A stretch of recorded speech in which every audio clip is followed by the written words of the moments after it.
Creative Mind and Success by Ernest S. Holmes. Originally published in 1919. This recording is a production of Stories Day and for the purpose of research, study, and discussion. The view and opinions expressed in this book belong to the author and may not always reflect those of Stories Day and or its affiliates. Creative Mind. Part 1. In the beginning. In the beginning, God. Clear and expressive are these words. In the beginning, God only. No manifest universe. No system of planets. Nothing of form or life, of brute or man. God was the spirit of all that was to be, but he had not yet moved upon the waters. Then this all being moved, or began to create. Where did spirit move? Upon what did it move to create? Where did it get a pattern? What means or power did it employ? Through what agencies did it work? In short, what is the world, ourselves included, made out of, and how did we and all else come into being? These questions correctly answered would solve the problem of being and set men free. Let us consider. The Spirit was all. There was nothing else but itself. All-inclusive, everywhere, infinite. This all-spirit could not have had the impulse to move unless it were self-conscious. Therefore the Spirit is the power that knows itself. It is accordingly all-knowing as well as all-present. Being one, undivided, whatever it knows all over instantly. We find then that the Spirit operates through self-knowing. It moves, and that inner movement must be one of infinite power, moving upon itself, since it is all, and with a definite purpose. The Spirit, then, moves when we realize that man is like God, and he could not be otherwise, being made out of God. We will realize that his word also has power.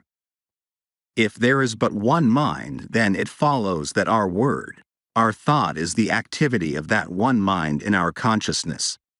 The power that holds the planets in their place is the same power that flows through man. We must place the word where it belongs, whether it is the word of God in the universe or the word of man in the individual. It is always first, before all else, in the beginning. The real sequence is this: cause, spirit, intelligence, God. The word, the activity of intelligence. The effect, or the visible thing, whether it is a planet or a peanut. All are made out of the same thing. What we need to do is to learn how to use the word so that all will come to see that they are creative centers within themselves. A principle that can be proven. Knowing that mind is, we have a principle that is absolute. It is exact. It is going to correspond to our thinking about it. The first great necessity is to believe this. Without belief, we can do nothing. This is the reason Jesus said, "It is done unto you even as you have believed." Always it is done unto people as they believe, and there is something that does it which never fails. We must believe that our word is formed upon and around by this creative mind. For instance, we wish to create activity in our business. We believe that our word is law about that thing, and there is something that takes our thought and executes it for us. If we have accepted the fact that all is mind and that the thought is the thing, we shall see at once that our word is the power behind the thing, and that it depends upon the word or thought that we are sending out. See Creative Mind and Success by the author. So plastic is mind, so receptive, that the slightest thought makes an impression upon it. People who think many kinds of thought must expect to receive a confused manifestation in their lives. If a gardener plants 1,000 kinds of seeds, he will get 1,000 kinds of plants. It is the same in mind. The word going forth. Since this is true, everything depends upon our mental concepts. As a man thinketh in his heart, so is he. The Bible reiterates this statement, telling us many times of the creative power of thought. Jesus taught nothing else. He said, "The words which I speak unto you, they are spirit and they are life." The centurion coming to Jesus recognized the power of the word spoken by the latter. He said, "I also am one in authority," but his authority was on the physical plane. And he saw that Jesus had authority on a spiritual plane, for he said, "Speak the word only." The Bible also tells us that the word is not afar off, but in our own mouth. It is neither here nor there. It is within every living soul. We must take the responsibility for our own lives. All must awake to the facts that they have absolute control over their lives, and that nothing can happen by chance. Then they will have a broader concept of God, a greater tolerance for their neighbor, and a greater realization of their own divine nature. What a relief from strenuous labor! No more struggle or strife. Be still and know that I am God, and beside me there is none other. The Spirit being all there is, we cannot conceive of anything that can hinder its working. When the Spirit has spoken, the Word becomes law, for before the law is the Word. It precedes all else. First is absolute intelligence, all power, all presence, all causation. Then the movement upon itself through the power of the Word. Then the Word becoming law. The law producing the thing and holding it in place. So long as the Word exists, the thing will exist, for since the Word is all power, there is nothing beside it. I am that I am, and beside me there is none other. This, I am, is Spirit, God, all. There is no physical explanation for anything in the universe. All causation is spirit and all effect spiritual. We are not living in a physical world but in a spiritual world peopled with spiritual ideas. We are now living in spirit. God, or Spirit, governs the universe through great mental laws that work out the divine will and purpose, always operating from intelligence. This intelligence is so vast, and the power so great that our human minds cannot even grasp it. All that we can hope to do is to learn something of the way in which it works, and by harmonizing ourselves with it, to so align ourselves with Spirit that our lives may be controlled by the great harmony that obtains in all the higher laws of nature, but has been very imperfectly manifested in man. This brings us to the second point of consideration. Why and what is man? We find in the physical universe that automatic laws govern everything. For instance, the tree cannot say, "I will not," because of the law that holds it in place. It grows without any volition of its own. So it is with all nature. But when we come to man, we find a different manifestation of the Spirit, a being who can say, "I choose." In all creation, man alone is an individual. Man alone is free. And yet man alone wants, is sick, suffers, and is unhappy. Man marks the earth with ruin. Why? Because he has not found his true nature. The very thing that should free him, and eventually will do so, now limits him. God could not make an individual without making him able to think, and he cannot think without bringing upon himself the results of his thought, good or bad. This does not mean using two powers, but using the one from two standpoints.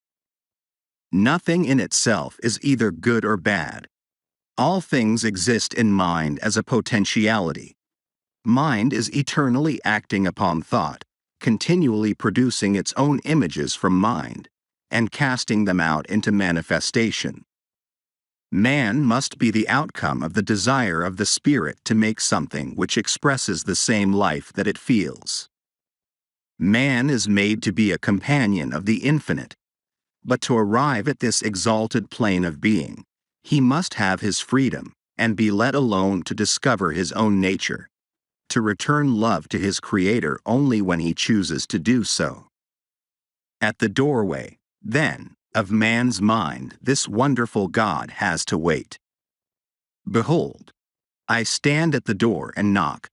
The opening must be on the part of the individual. Man lives in a mind that presses in upon him from all sides with infinite possibilities, with infinite creative power. The divine urge of infinite love crowds itself upon him and awaits his recognition. Being the image of this power, his thought also must be the word or cause in the life. At the center of his being is all the power that he will need on the path of his unfoldment. All the mind that man has is as much of this infinite mind as he allows to flow through him. We have often thought of God as far off, and of man as a being separate from the all-good. Now we are coming to see that God and man are one, and that that one is simply awaiting man's recognition, that he may spring into being and become to man all that he could wish or want. As the Father has inherent life in himself, so hath he given to the Son to have life within himself. It could not be otherwise. We are all in mind, and mind is always creating for us as we think. And as we are thinking creatures, always thinking, our happiness depends upon our thought. Let us consider the law of our life. The law of our lives. Spirit creates through law. The law is always mind in action. Mind cannot act unless intelligence sets it in motion. In the great universal mind, man is a center of intelligence, and every time he thinks he sets mind into action. What is the activity of this mind in relation to man's thought? It has to be one of mental correspondence. That is, mind has to reflect whatever thought it casts into it. Wonderful as universal mind is, it has no choice but to create whatever thought is given it. If it could contradict that thought, it would not be a unit, since this would be recognizing something outside itself. This is a point in truth which should not be overlooked. The one mind knows only its own ability to make whatever is given it. It sees no other power and never analyzes or dissects. It simply knows, and the reason why people do not understand this is that they have not realized what mind is. The ordinary individual thinks of mind only from the limitation of his own environment. The concept he has of mind is the concept of his own thinking, which is very limited. We are surrounded by an all-seeing, all-knowing mind, which is one and runs through all. The belief in the dual mind has destroyed practically all philosophies and religions of the ages, and will continue to do so until the world comes to see that there is but one. Whatever name is given it, there is but one. It is this one that creates for us, whatever we believe. Our thought operative through this one produces all our affairs. We are all centers in this mind, centers of creative thought activity. There is nothing which appears in the manifest universe other than an objectified thought, whether it be a bump on your head, a growth on your foot, or a planet. It could not be there were it not made out of mind, for mind is all there is to make anything out of. Whatever is made out of it. Nothing exists or can exist without a source from which it springs. We are not dealing with a negative as well as a positive power. Not two powers but one. A power that sees neither good nor evil, as we see it. It knows only that it is all, and since it is all, it creates whatever is given it. From our limited standpoint, we often think of good and evil, not realizing that, as yet, we do not know the one from the other. What we call good today, we may call evil tomorrow, and what we think to be evil today, we may tomorrow proclaim as the greatest good we have known. Not so with the great universal power of mind. It sees only itself, and its infinite ability to create.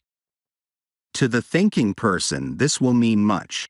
He will see that he is no longer living in a limited universe, a world of powers, but that he is immersed in an infinite creative medium which, because of its nature, has to create for him whatever he believes. Jesus understood this, and in a few simple words, laid down the law of life. It is done unto all people as they believe. This is a great thing to keep in mind. It is done unto us. We do not have to do it, for it is done unto us of a power that knows itself to be all there is. Could we even believe that some material mountain would be moved? The power is there to do it. Without this belief, there is no real impulse for the creative mind, and we do not get an affirmative answer. We must realize more clearly that this great power has to operate through us. Man's part. Creative mind cannot force itself upon us because we have the power of self-choice. It recognizes us when we recognize it. When we think that we are limited or have not been heard, it must take that thought and bring it into manifestation for us. When we look about us and see nature so beautiful, so lavish and so limitless, when we realize that something, some power, is behind all, and sees to it that plenty obtains everywhere, so that in all things manifest there is more than could be used. And when on the other hand we see man so limited, sick, sad and needy, we are disposed to ask this question: is God good after all? Does he really care for the people of his creation? Why am I sick? Why am I poor? Little do we realize that the answer is in our own mouths, in the creative power of our own thought. The average person, when told the truth, will still seek some other way. God has already done for us, in a mechanical way, all that he can do, and having been given the ability, we will have to do for ourselves the rest. Yet the great power is always near, ready at any time to help, but we must use it according to its own nature in harmony with its laws. Man should learn that he himself is the center of this divine activity.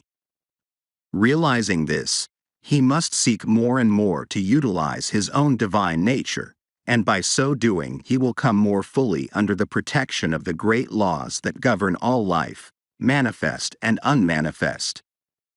Whatever man is, he must find that because he is made out of God, he must be of the same nature. This infinite one cannot know anything outside of itself, anything that would be a contradiction of its divine nature. Man's ignorance of his real nature binds him with his own freedom, until he comes to see things as they really are, and not as they appear to be. In the infinity of mind, which is the principle of all metaphysics and of all life, there is nothing but mind, and that which mind does. That is all there is in the universe. That is all there ever was or ever will be. This mind is acted upon by our thought, and so our thought becomes the law of our lives.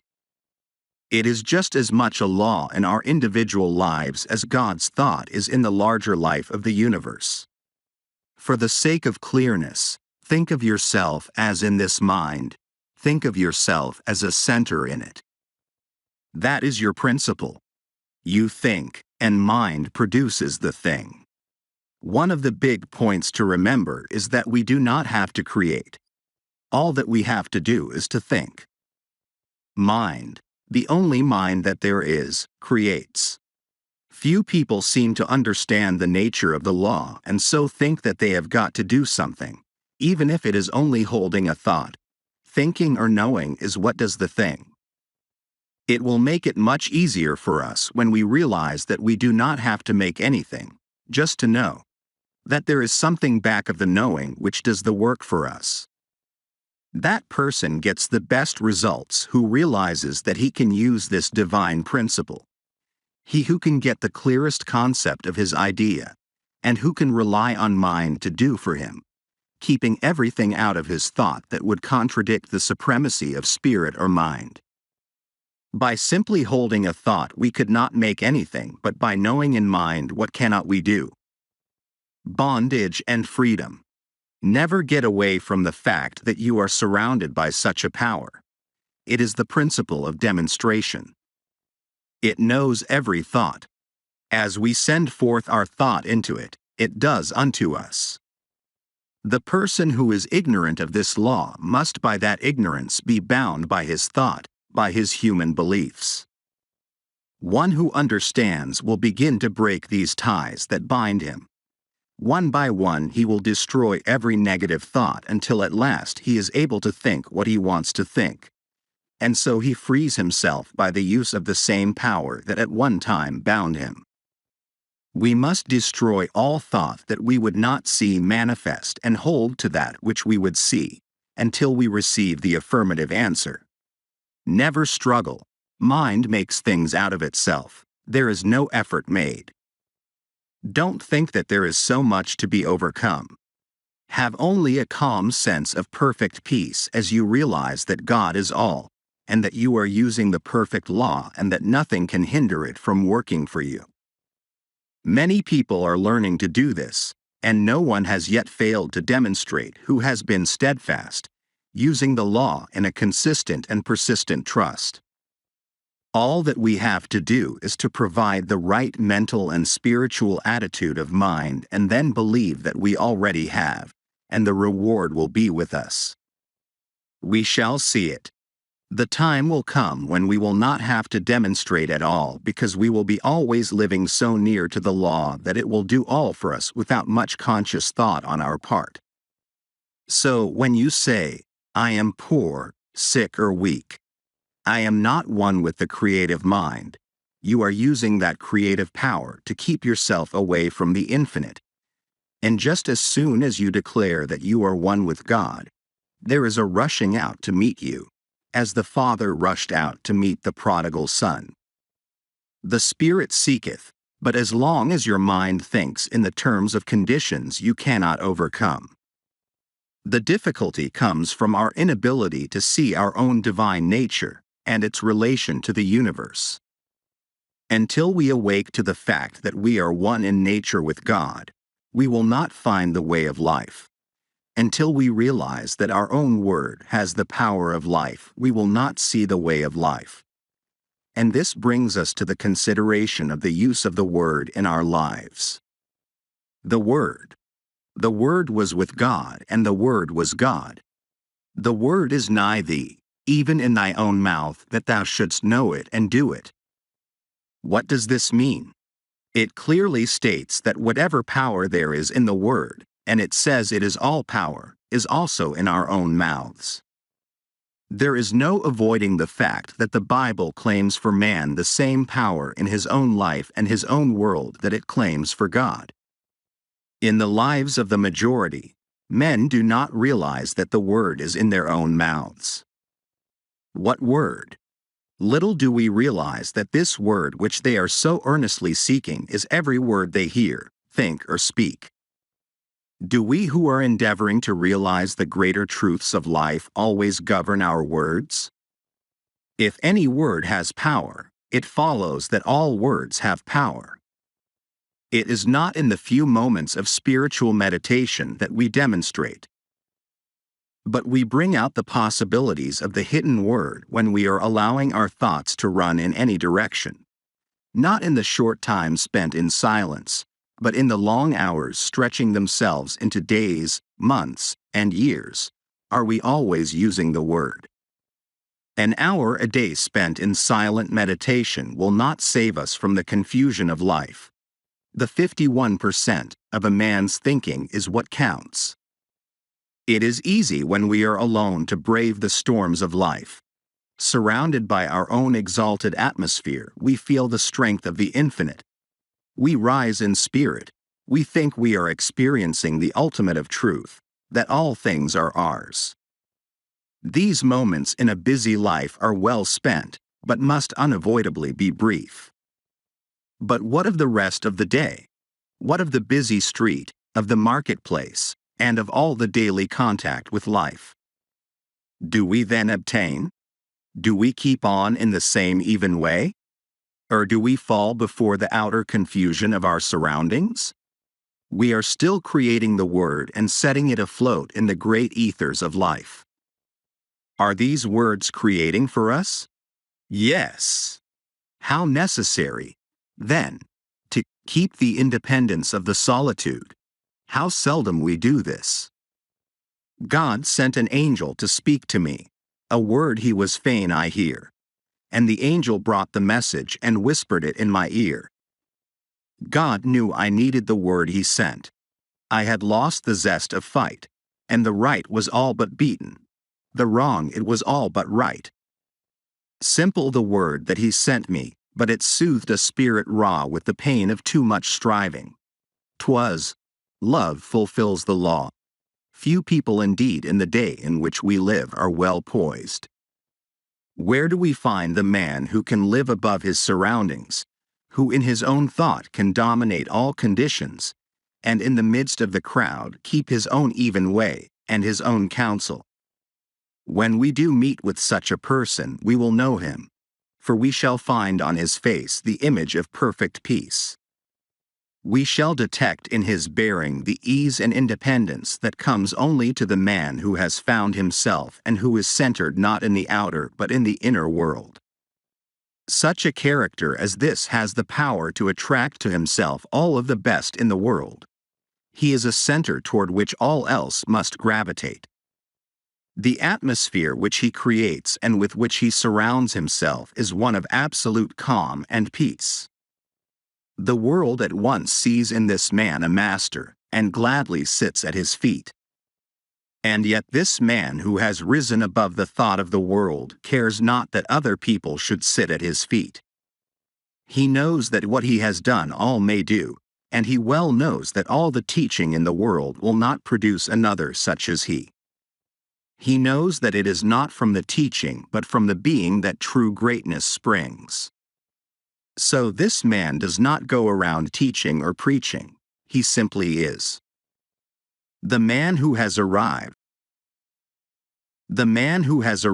will realize that he has done so in the midst of an outer confusion. He will be the one who has gone into the silence for strength, and has come out into the world equipped with power from on high. But that light which he has received must be kept burning. Not alone in the silence, but in the busy throng must all of us find the way of life. Our every thought creates. For the majority of us, these thoughts come in everyday affairs, some of which are very trivial, but these too will be demonstrated. We have missed the whole point, unless we have learned so to control our thought that time and place make no difference. The power we have within us. We have within us a power that is greater than anything that we shall ever contact in the outer, a power that can overcome every obstacle in our life and set us safe, satisfied and at peace, healed and prosperous, in a new light and in a new life. Mind, all mind is right here. It is God's mind, God's creative power, God's creative life.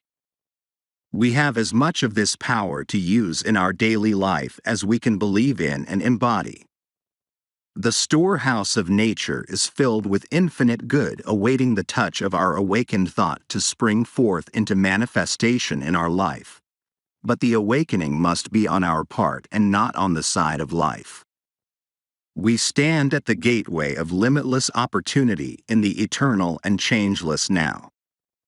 Now is the day in which to begin the new life that is to lift us up to the greater expression of all that is wonderful.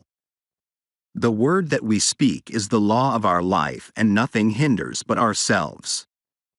We have, through ignorance of our real nature, misused the power of our word, and behold what it has brought upon us, the very thing that we feared.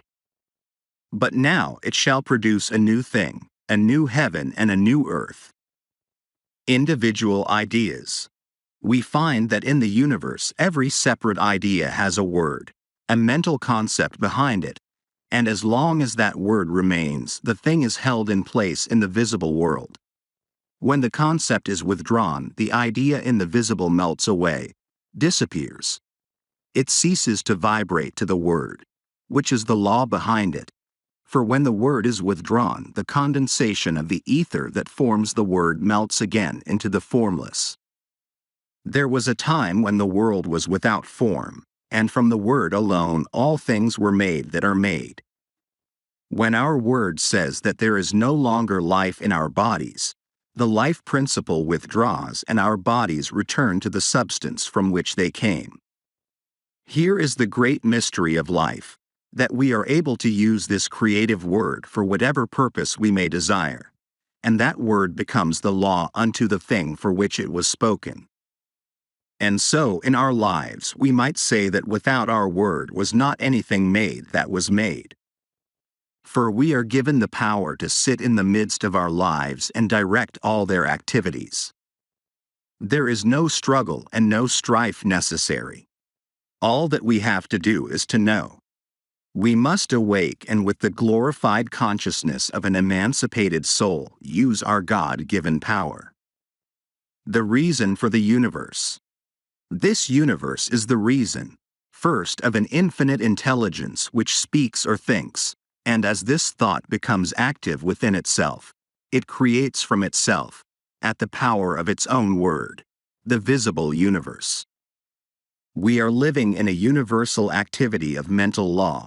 We are surrounded by a mind which receives every impression of our thought and returns to us just what we think.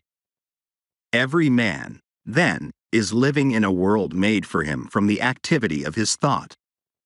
It is a self-evident proposition that mind must create out of itself.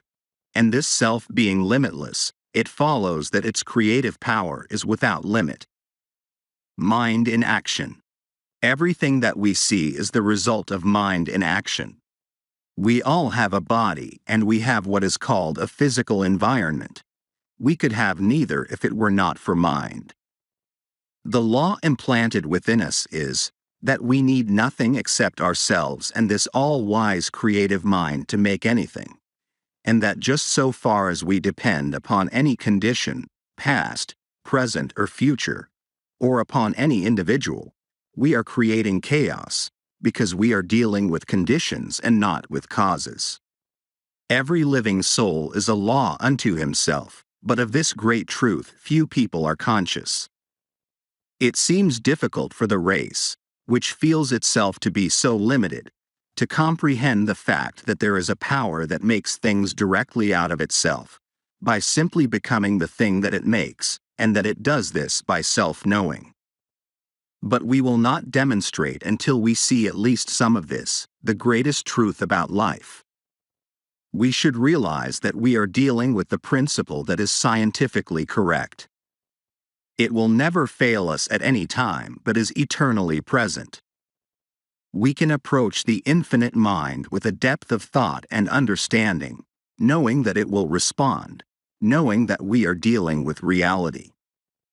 Jesus, who saw this very clearly, laid down the whole law of life in a few simple words. It is done unto you as you believe. We do not have to do it. It is done unto us. It is done by a power that is all. Could we believe that a material mountain would be moved, it would be done unto us. But unless we do believe, there is no impulse for the creative power, and we do not receive. Life externalizes at the level of our thought, action and reaction.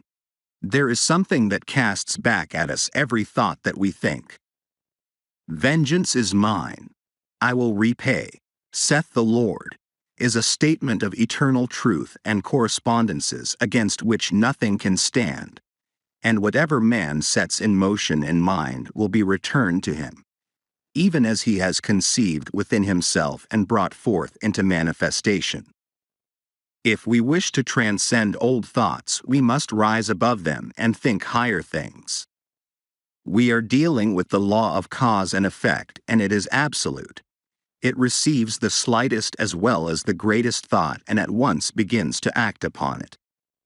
And sometimes, even when we know this, we are surprised at the rapidity with which it works. If we have been misusing this law, we need not fail.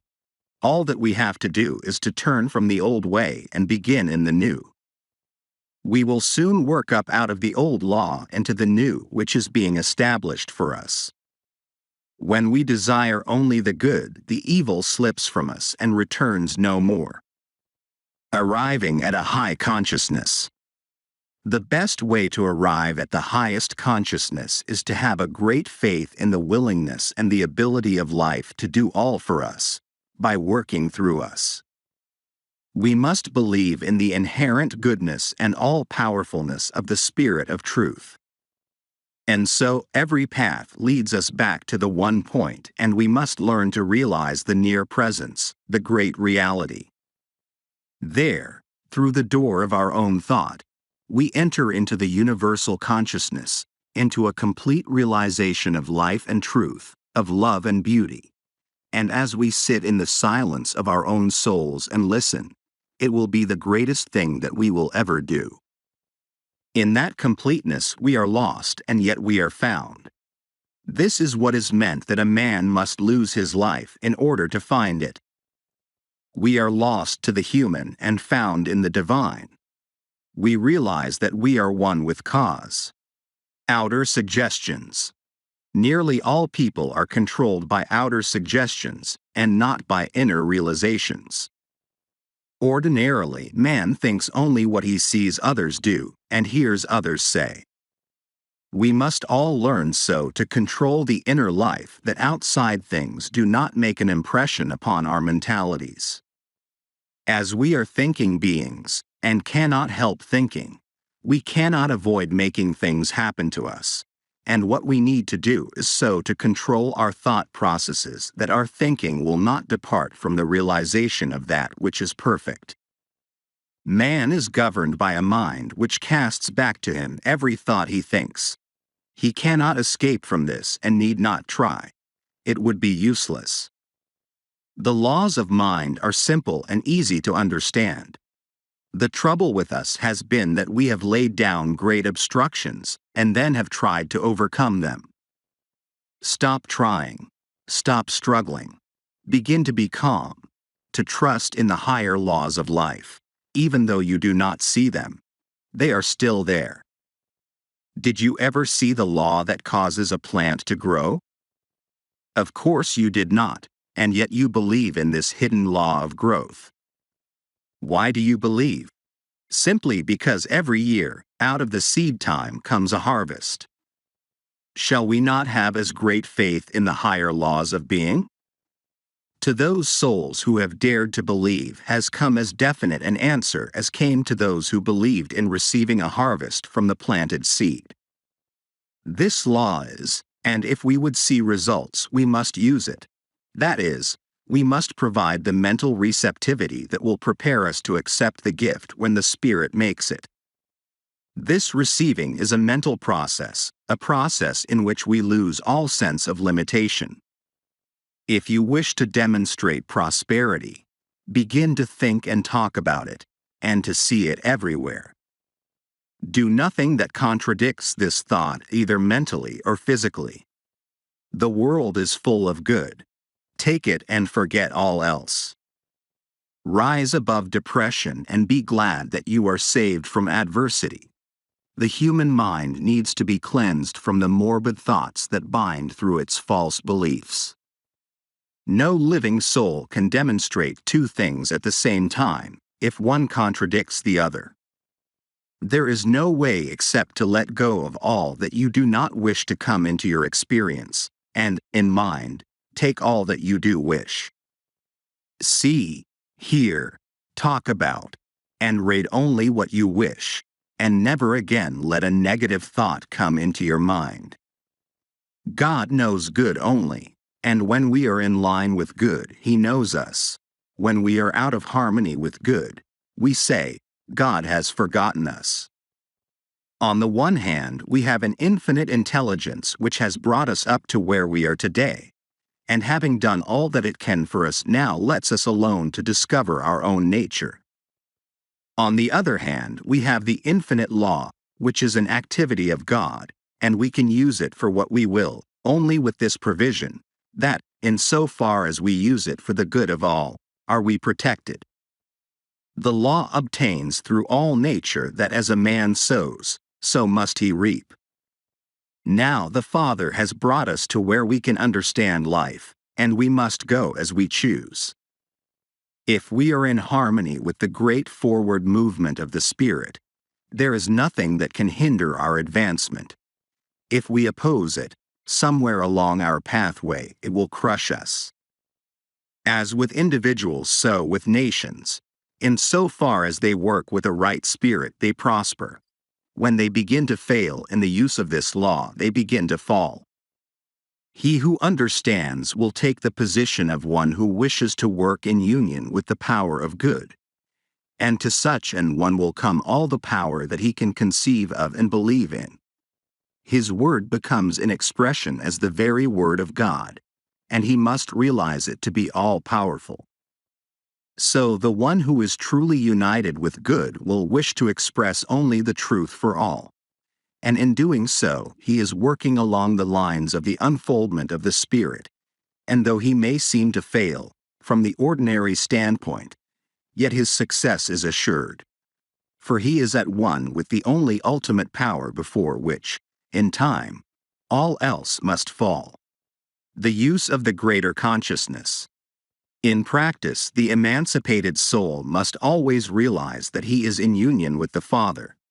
What the Father does, he can do in his own life. What God is, he can become.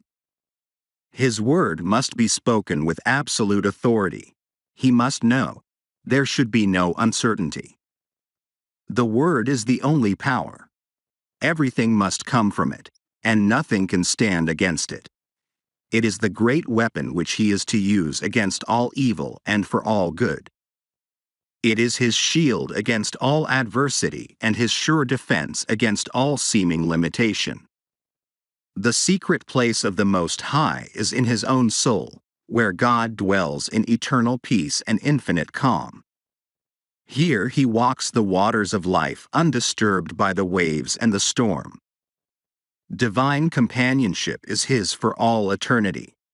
Peace which transcends all human confusion comes, and he realizes that indeed he is honored of the Father.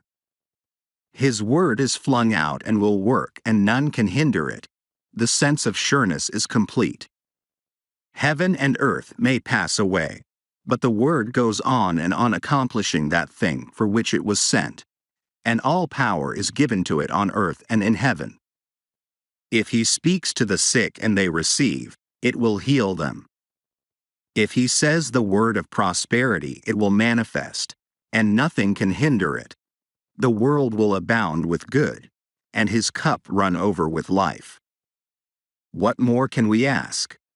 What greater realization of life than to know that God is with us? From this great realization comes peace, a peace which the world little understands, and a calm which is as deep as the infinite sea of love in which he realizes himself to be immersed. Peace brings poise, and the union of these two gives birth to power. No person can hope to arrive while he believes in two powers. Only as we rise to the realization of the one in and through all can we attain. When we speak the word, there must be no confusion, but only that calm reliance which knows that, beside me, there is none other. Realize that spirit is all causation, and that all things are made out of it, by the operation of the word through it, and that you can speak the word that is one with the Spirit, and there will be no more confusion.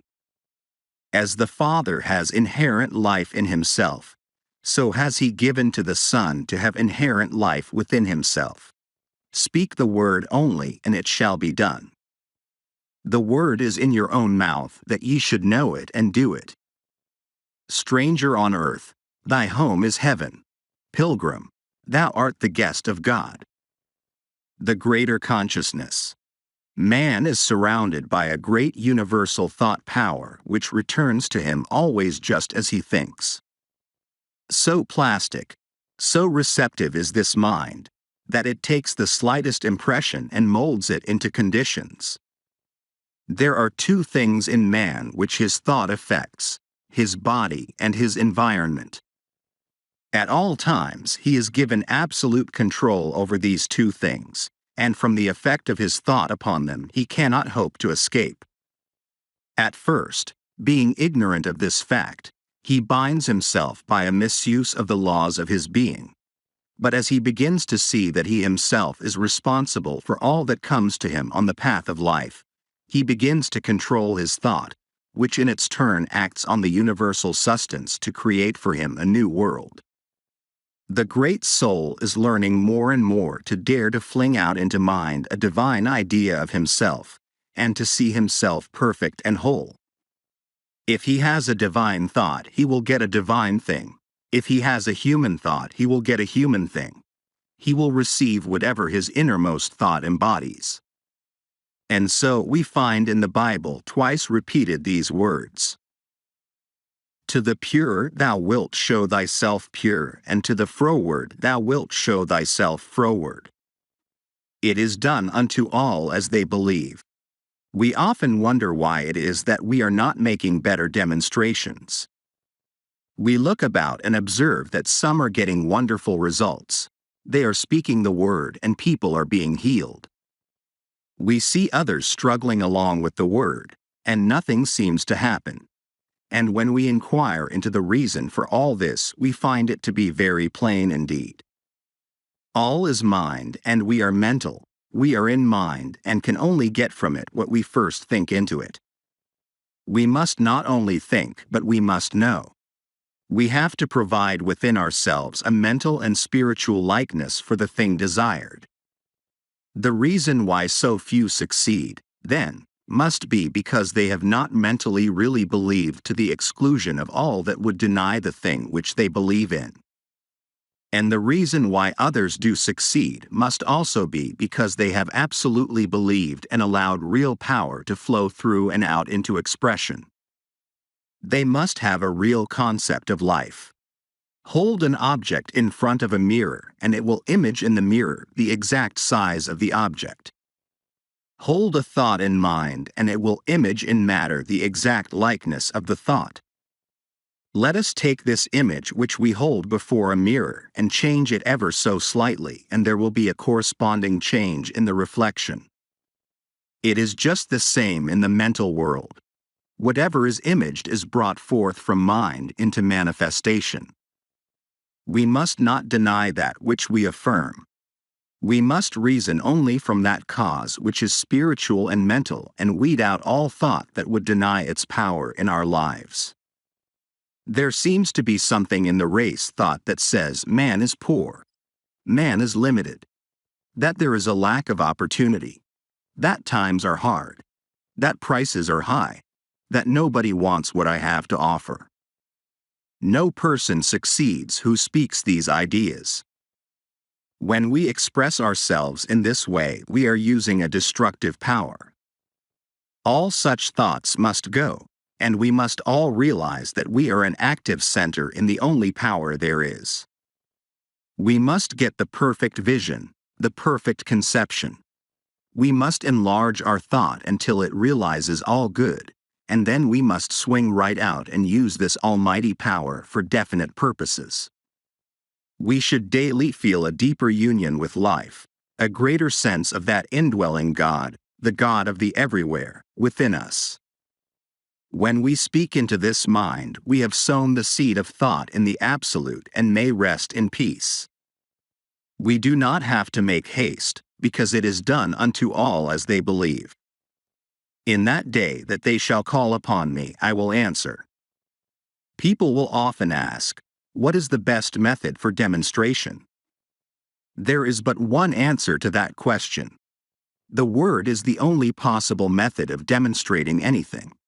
The word really felt and embodied in our thought. Then the word becomes flesh and dwells among us, and we behold and experience it. We will ask for no other way when we understand this. The person who does not understand these laws will be likely to say that this is presumptuous, that it is even sacrilegious. But this comes only from a lack of understanding of the fact that all is governed by law, and that all law is impersonal and universal. We have just as much right to use spiritual law as to use so-called physical laws.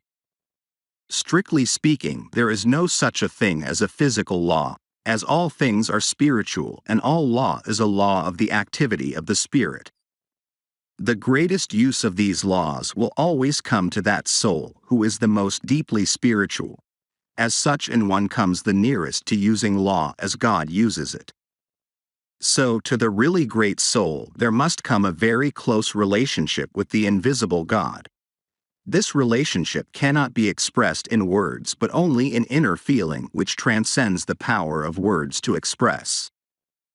God must become the great reality, not simply as the principle of life, but more as the great mind which knows, and which at all times understands and responds. To say that God does not understand our desires would be to rob the divine mind of all consciousness and place God lower in the scale of being than we ourselves are. On the other hand, we must be careful not to believe that God thinks evil and understands that which is not perfect, as then we would have an imperfect being for the first cause. We should more and more learn to think of things in the absolute, that is, to think of things as not limited by conditions. Realize at all times that the Spirit makes things out of itself, and needs no beginning except its own self-recognition. Then we must cognize our relation to this great power as one of absolute correspondence. What we think into it, it takes up and does for us as we think. It should not be an effort so to think. We should do so with ease, without strain. The law must return to us. We have no responsibility except to provide the proper channel. It can return only in the exact way that we think. If we think struggle is the reality, we shall gain our demonstration, but struggle will have to be the result. There is a law of reflection between mind and the one who thinks. And it is not only what a man thinks, but also how he thinks that shall be done unto him. If you believe absolutely that you can do a certain thing, the way will always be open for you to do it. If also you believe that time will have to elapse, then you are making that a law, and time will have to elapse. If on the other hand you believe that mind knows just how and never makes mistakes, but lets it be done unto you, then it will be done. Confusion brings more confusion. Peace begets more peace.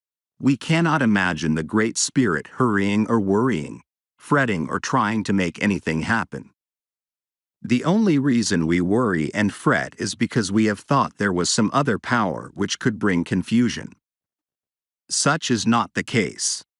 There is but one, and we are always using that one, but using it according to our belief.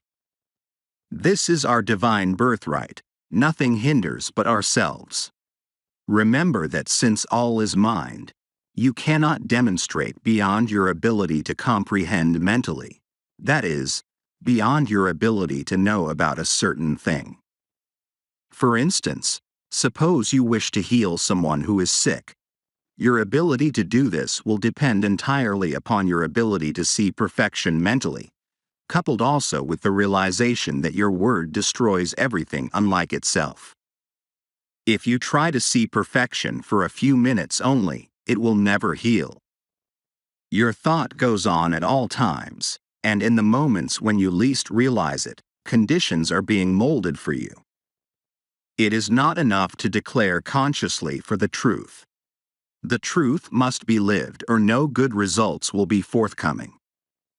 The perfect universe. The one who desires to heal must stop seeing, reading about, discussing, or listening to conversation about sickness. There is no other way under the sun except as we let go of that which we do not desire, and take that which we wish to have. There is too much of this deceiving ourselves into thinking that we can do two ways at once. We may deceive ourselves and possibly other people, but the law remains the same, a law of mental correspondences, and nothing else. We cannot go beyond our ability to realize the truth. Water rises only to its own level. In our patience as well as in ourselves and our environment, we will reflect what we are, not at our best in the few moments of silence, but in the long run of ordinary life and thought. To acquire the larger consciousness is no easy task. All that we have believed in which contradicts the perfect whole must be dropped from our thought, and we must come to realize that we are now living in a perfect universe, peopled with perfect spiritual beings, each of which, coupled with the great divinity, is complete within himself. We must see that we are one in the Great One, and then we will not separate or divide, but unite and add to, until in time we will find that we are living in an entirely different world from that in which we had once thought we were living. Of course, this will meet with much opposition from those unenlightened souls whom we must contact in the world. But what of that? Remember, the great man is the one who can keep in the crowd the calm, even thought, the deep, divine reliance on principle. And more, this is the only way to help or to save the world. In time, all people will come to the same understanding. You are lifting up the standard of life, and those who are ready will follow. You have no responsibility to save the world except by exemplifying the truth. The world must save itself. All are alike. There is no difference between one person and another. Come to see all as a divine idea. Stop all negative thought. Think only about what you want, and never about what you do not want, as that would cause a false creation. Too much cannot be said about the fact that all are dealing with only one power, making and unmaking for man through the creative power of his own thought. If there is something in your life that you do not want there, stop fighting it, forget it. About struggle, karma. There is too much struggle coming into the metaphysical thought. Often we hear some seeker after truth say, "I have a big fight ahead." Oh, foolish and untaught, how can you hope to enter in? The kingdom comes not from without, but from within, always. Stop all struggle and wait upon the sure principle that creates whatever it wills, because there is nothing to oppose it. As long as we think that opposition exists, we are blocking the way for the clearer vision. Those that take up the sword must perish by it, not because God is a jealous God, but because that is the way the law must work. Cause and effect must obtain everywhere. Do not even fuss about your karma. Too often we hear people say, "This is my karma." This may be true enough, but how many people know what they mean when they use the word karma? Do you realize that your karma is nothing but your false thinking, and that the only way to escape it is to think the truth, and that brings in the higher law? When the greater comes in, the lesser leaves, because there is no longer anything to give life to it. The past is gone when we learn to forgive and to forget. This erases from mind all that is held against us, and even our sins are remembered no more against us forever. Fate is in our own hands, and when we will rise to that pure atmosphere where we see things in their completeness, and know that an all-wise power is behind it all, we will see that the infinite mind could wish for us only that which expresses itself in limitless terms. The whole trouble has been that we reason as men and not as gods. I say ye are gods, and every one of you sons of the Most High. The great law of life is thinking and becoming, and when we think from the lofty heights of the Spirit, we will become great, and not until then. Do not try to convince anyone of the truth. That will bring confusion. Truth is, just as much as God is, and the whole world is coming gradually into the realization of it. Keep the truth within your own soul. Lift your own self above the confusion of life, and then people will believe. So all our thought is to be created in the realization of the one becoming the many, without struggle, without fear, stripped of all that denies the truth. How limited we are, how little our thought. How the human race rises in the morning, plods off to the day's work, plods home at night, sore and tired, eats and sleeps, works and dies.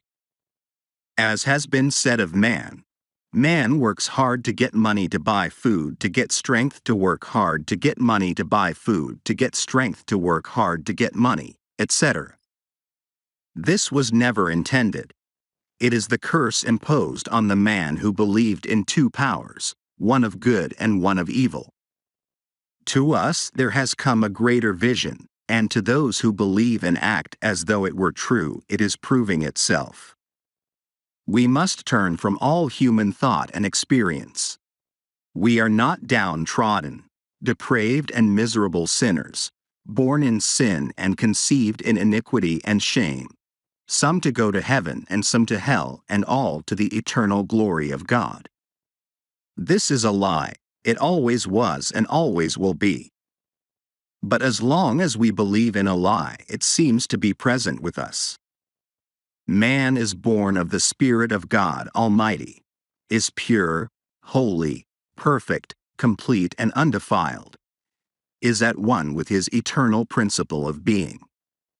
Many people are finding this out, and as a monument to its truth, millions are daily proving it for themselves.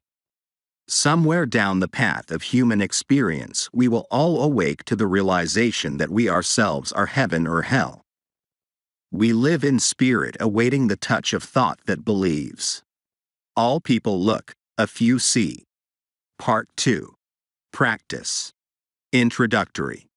The one who wishes to practice metaphysics must first, last, and all the time realize that he himself is a center of the divine activity. He must know that whatever God is in the universal, he is in the world in which he lives. He must know that all things are made out of spirit, which is first cause. Nothing comes before spirit. Operating upon itself out of itself, it makes what it will out of its own perfect desire. He must think of the Spirit as the Father of his own life, eternally bound to him, eternally binding him to it. He must know that the Spirit not only can manifest through him, but that it wishes to do so. The Father seeks such to worship him. The practitioner who understands the truth knows that as long as God exists, he will exist, that he could no more become non-existent than God could. Walking, talking, moving in God, he must not only see the divine being as the great unknown cause, but he must go a step further and see God as the great self-knowing, understanding power of infinite intelligence, thinking through his own thought and willing into his own life all power and all good. More than this, God must become within his own soul the greater self, the inner life, the inner light that is to light his path with sure step to the attainment of the greater ideals. God is to become the great friend of his life, understanding him and helping him at all times to understand all things.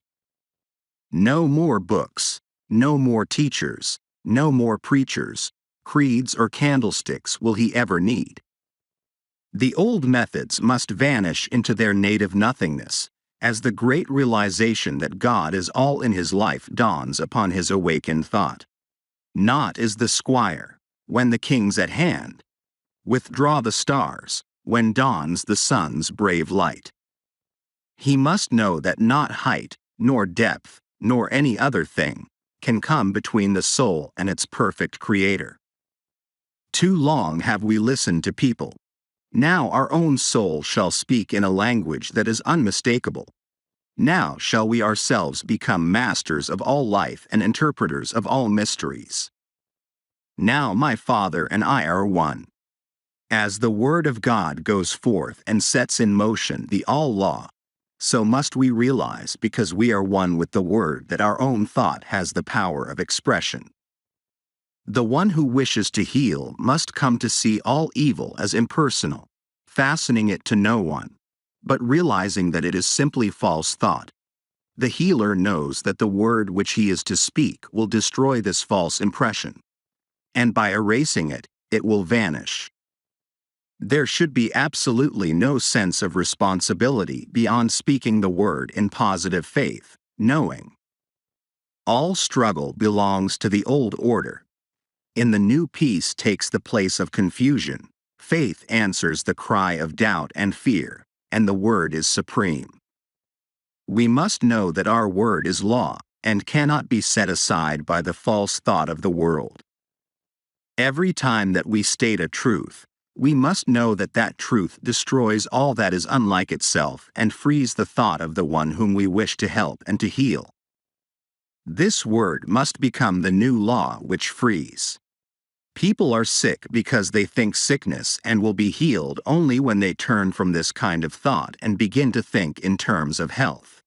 The same power used in two ways. There is only one power, but we use it in two ways, either to destroy or to save. The blessing and the curse are one and the same thing. The power of mind used either affirmatively or negatively. The word used in fear and doubt or in faith and assurance. You do not have to understand material philosophy or be learned in the books of the human race. All these things may be good in their place, but to one who understands the greater laws of life they are as simple babblings. An infant crying in the night, an infant crying for the light. And with no language but a cry.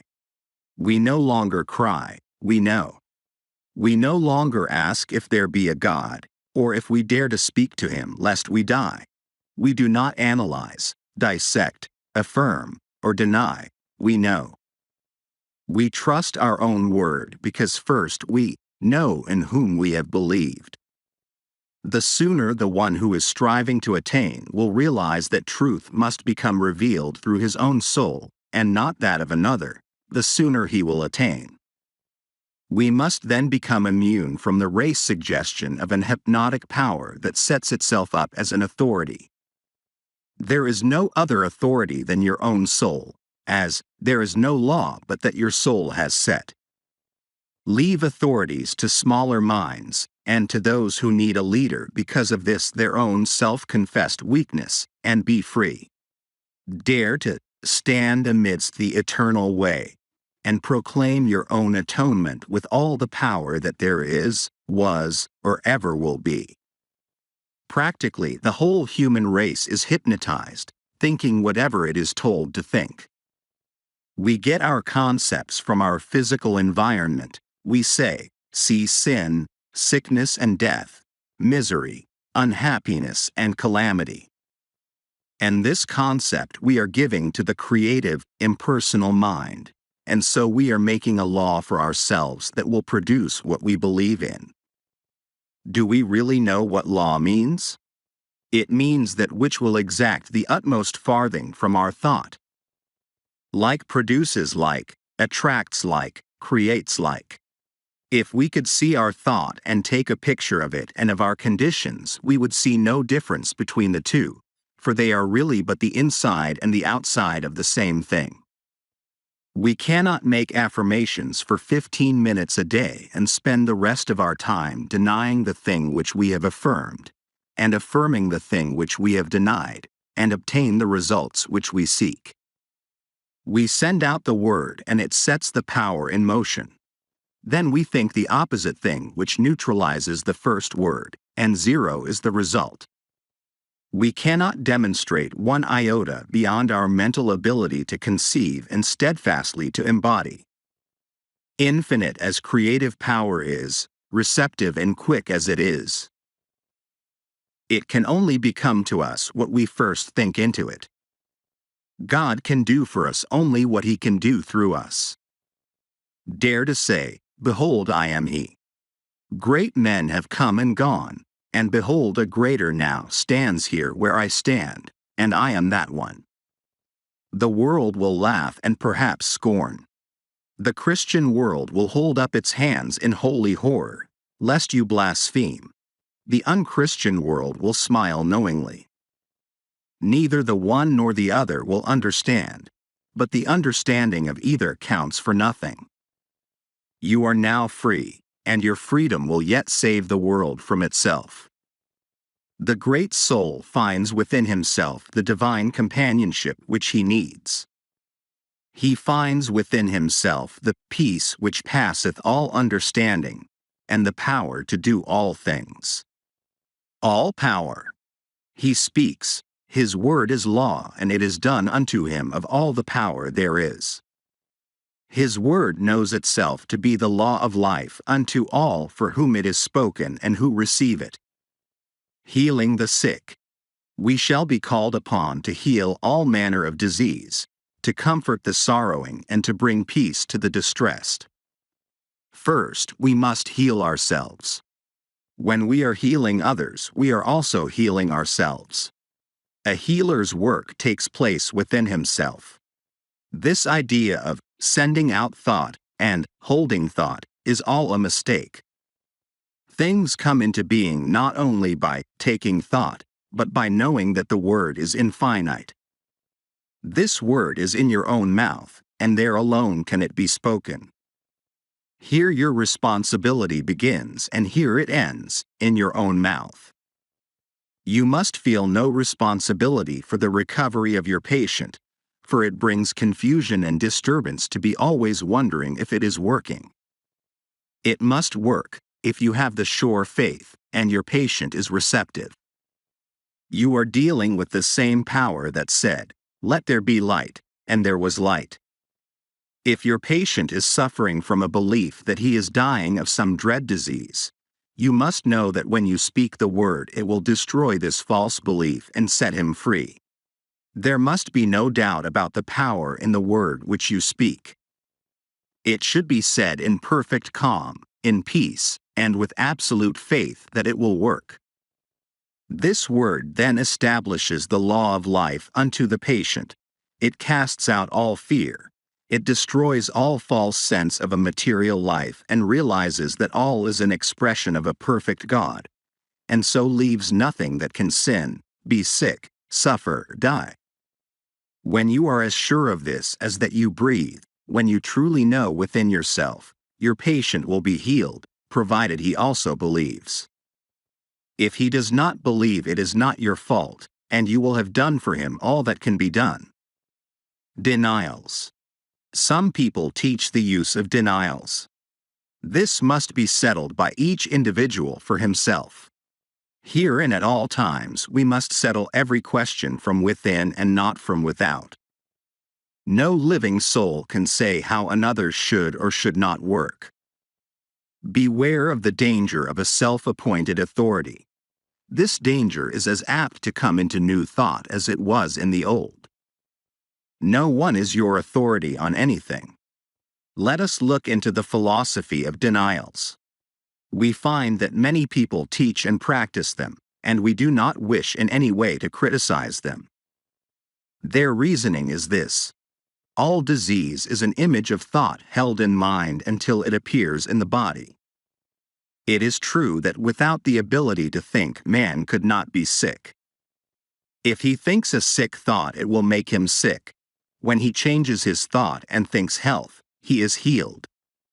It is taught that since sickness is negative thought, it must be counteracted by a positive thought, and that the best way is to deny the sick and affirm the positive thought. For instance, there is no matter, and nothing can be the matter. This man has no material stomach. He is spiritual and not material. His lungs are not made of matter. They are spiritual ideas. I deny that man can be sick or suffer, die. All this may be accurate. Man is a spiritual idea, and so must be perfect in his real nature. But there is a question if this is the better way. When we look into the creative way of the Spirit, we find it impossible for denial to enter, as the Spirit recognizes no opposite to its own nature. It knows that I am, and beside me there is no other. The Spirit does not deny anything. It simply affirms itself to be that which it desires to be. Seeing and recognizing no opposite to itself, it finds no need of denial. Indeed, this thought need not enter the mind. If we are working with the Spirit, we need not deny but state the affirmative attitude of mind, realizing that we are dealing with the only power that exists. There is a subtle danger in using denials. We may deny to such an extent as to erect a barrier or build a mountain to overcome. Once realize that God makes things out of Himself simply by speaking, and you will never again use denials in treating. All that needs changing is the false thought, and by affirming that your word destroys everything but itself, you will embody all that a denial could. In those systems that teach denials, we find that the more enlightened ones are gradually using the affirmative method, and as this is the growth of experience, there can be no doubt that it is the better method. Of one thing we may be sure, the Spirit never denies. It simply knows that I am. The use of affirmations. The affirmation is the great weapon of the healer. It is in alignment with the way of the original creative spirit and is the true use of the word of all power. We need only to say that our word is the law unto the case and calmly state what we want to be done, and then say and do nothing that contradicts it and wait for the fulfillment of that word. There is a power that operates on what we say, and it is done unto us, and we need have no fear about the results. If I am treating Mary Jones, I need only say I am helping her, and go to work within myself to realize that she is now a perfect being, made in the image of God. I must know that I am destroying all imperfection. When I know within myself that I am speaking the truth and realize that she is perfect, the healing is done as far as I am concerned. If she receives, she is healed. I am not responsible for her receptivity. Know that there is a power that corresponds to your own mental attitude, and you will see that the way you are believing is what makes things happen the way they do. Always believe in what you are doing. Never see the negative side of life. Never talk about it, or listen to talk of other people, and never think about or see imperfection, and you will have no trouble in making demonstrations. The highest attitude of mind. The highest attitude of mind, from which all else springs, is one of perfect calm and absolute trust in the Spirit.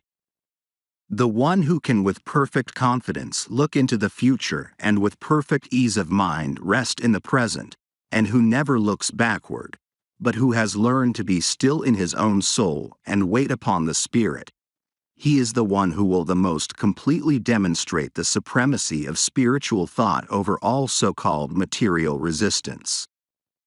Be still and know that I am God. Non-resistance. Resist not evil, and it will flee from you. Here is a statement of one of the great laws of our being. When we resist, we make a mental image of the thing we are fighting, and that tends to have it created for us. When we learn to look only at what we want and never at what we do not want, we will no longer resist anything. Suffer it to be so now. You need not try to change the world. Let it alone. All people are doing the best they can. No one needs to be saved but yourself, and the sooner you realize this, the sooner you will attain. Get over that holier than thou attitude. It is an illusion that many people suffer from, especially in the religious world. The world is all right. It is not going to hell. It is on the way to heaven. It is getting good so fast that in the process many things are being overturned and confusion appears to be on the surface. A great change is taking place, and on the surface the results are as yet a little mixed, but underneath, the power is at work destroying all unlike itself. In time, all will come to see this. What a load of responsibility we assume that we were never meant to carry. Remember that in the divine plan no mistakes are made, and that if God could have done it in a better way, He would have done it differently. No souls are lost. For all live and move and have their being in Him, and God is not a God of the dead but of the living, for in his sight all are alive. Too long have we believed in the negative simply because we have allowed ourselves to become hypnotized by a few strong-minded people, and by those who have imposed upon the race a mass of false philosophy. Be alive. There is no place in the new order for dead ones. The true metaphysician is alive to all that is useful. Filling his place in the events of the human race, he takes part in all its labor and in all its fun. Pessimism must be relegated to the scrap heap. There is no place among the living for the dead. Let the dead bury their dead. Follow thou me. Do not hesitate to enter into the game of life, but do so with a zest and an enthusiasm that overflows with life. Fill yourself with the radiance of a life running over with power and usefulness. Then shall the world see your light. People in the new thought above all others should enter into the business world, into educational vocations, into politics, into every walk of life, and there prove before a waiting world, tired of itself, that a man's a man, with this difference: not a son of man, but a son of God. Be happy. How can we hope to make the world see the right way unless we overflow with joy? The world has now too many sad faces. We see them everywhere. That resigned look that seems to say, one rebuff more or less makes no difference. I am already so sad that nothing matters. I can bear it. This was all right when we thought everything was all wrong. But now we know that all's well with the world. We must get over this depression which robs us of the power of attraction of the good things of life, and enter in. The man who is always glad will surround himself with people who are happy, and life will be a continual enjoyment. This robs no one. It does not make a race of irresponsible people. It makes a world of joy, a world that is good to live in. No one wants to associate with the dead.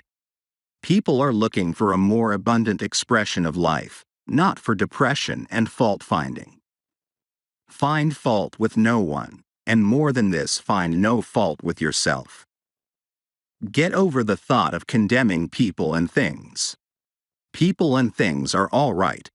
Let them alone and enjoy life.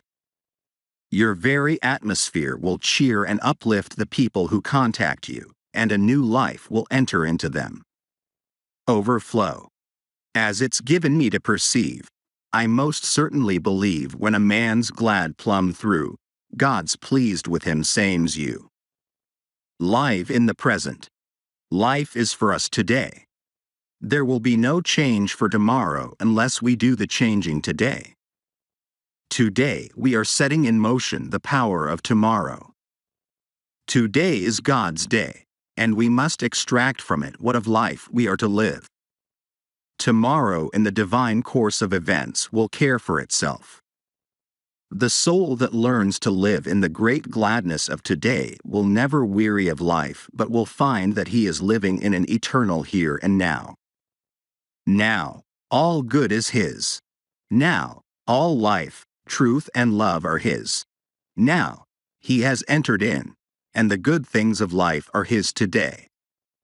Lord, for tomorrow and its needs I do not pray. Make me to do thy will just for today. Let your soul sing today, and the song that comes tomorrow will be all the sweeter, will ring out over the vistas of time with an unmistakable clearness.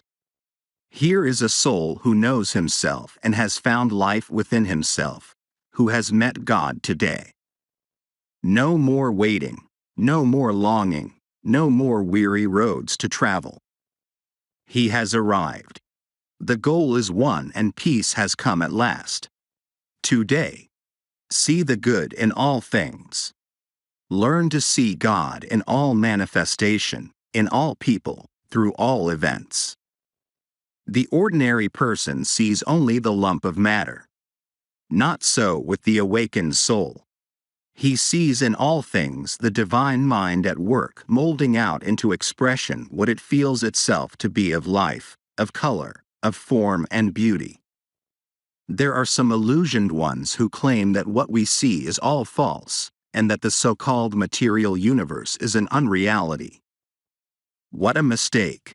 What we see is the body of God, full, free, complete, whole. A primrose by the river's brim, a yellow primrose was to him, and it was nothing more. He never saw the idea behind. It was seen only as matter, matter, matter. Yet what he could have seen was God's thought of himself coming out into wonderful beauty, and color, and form, the infinite one manifesting in an infinite variety of forms. What do you see when you look upon the human form, the crowning glory of God's perfect creation? Matter, matter, matter. Flesh, blood and bones? Indeed, these may be passing into expression, but what of the idea, what of the reality of the body? This body of ours is as real as God is real. It would not be if it were an illusion. The very touch of the flesh should send a thrill through the whole body, bringing up its vibration to a higher pitch, to a finer form. The body is not one mass of pollution. It is the temple of the living God and should be so thought of.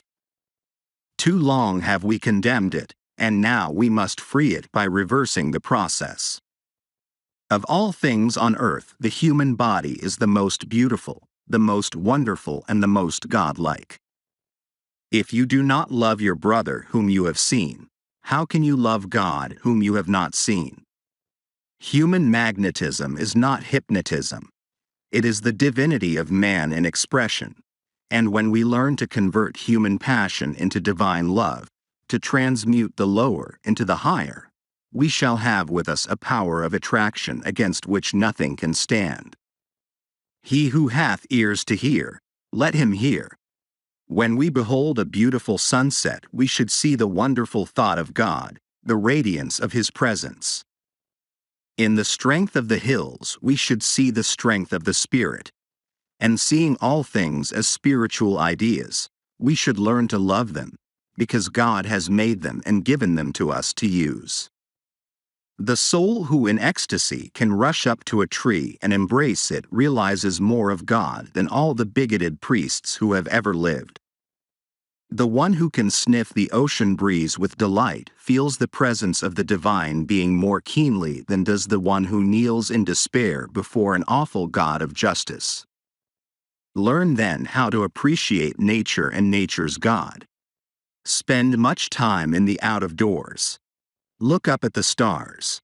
Let them be your companions. Tread the pathless ways of the trees and the giant forests and see God in everything that you look upon, the God of the everywhere.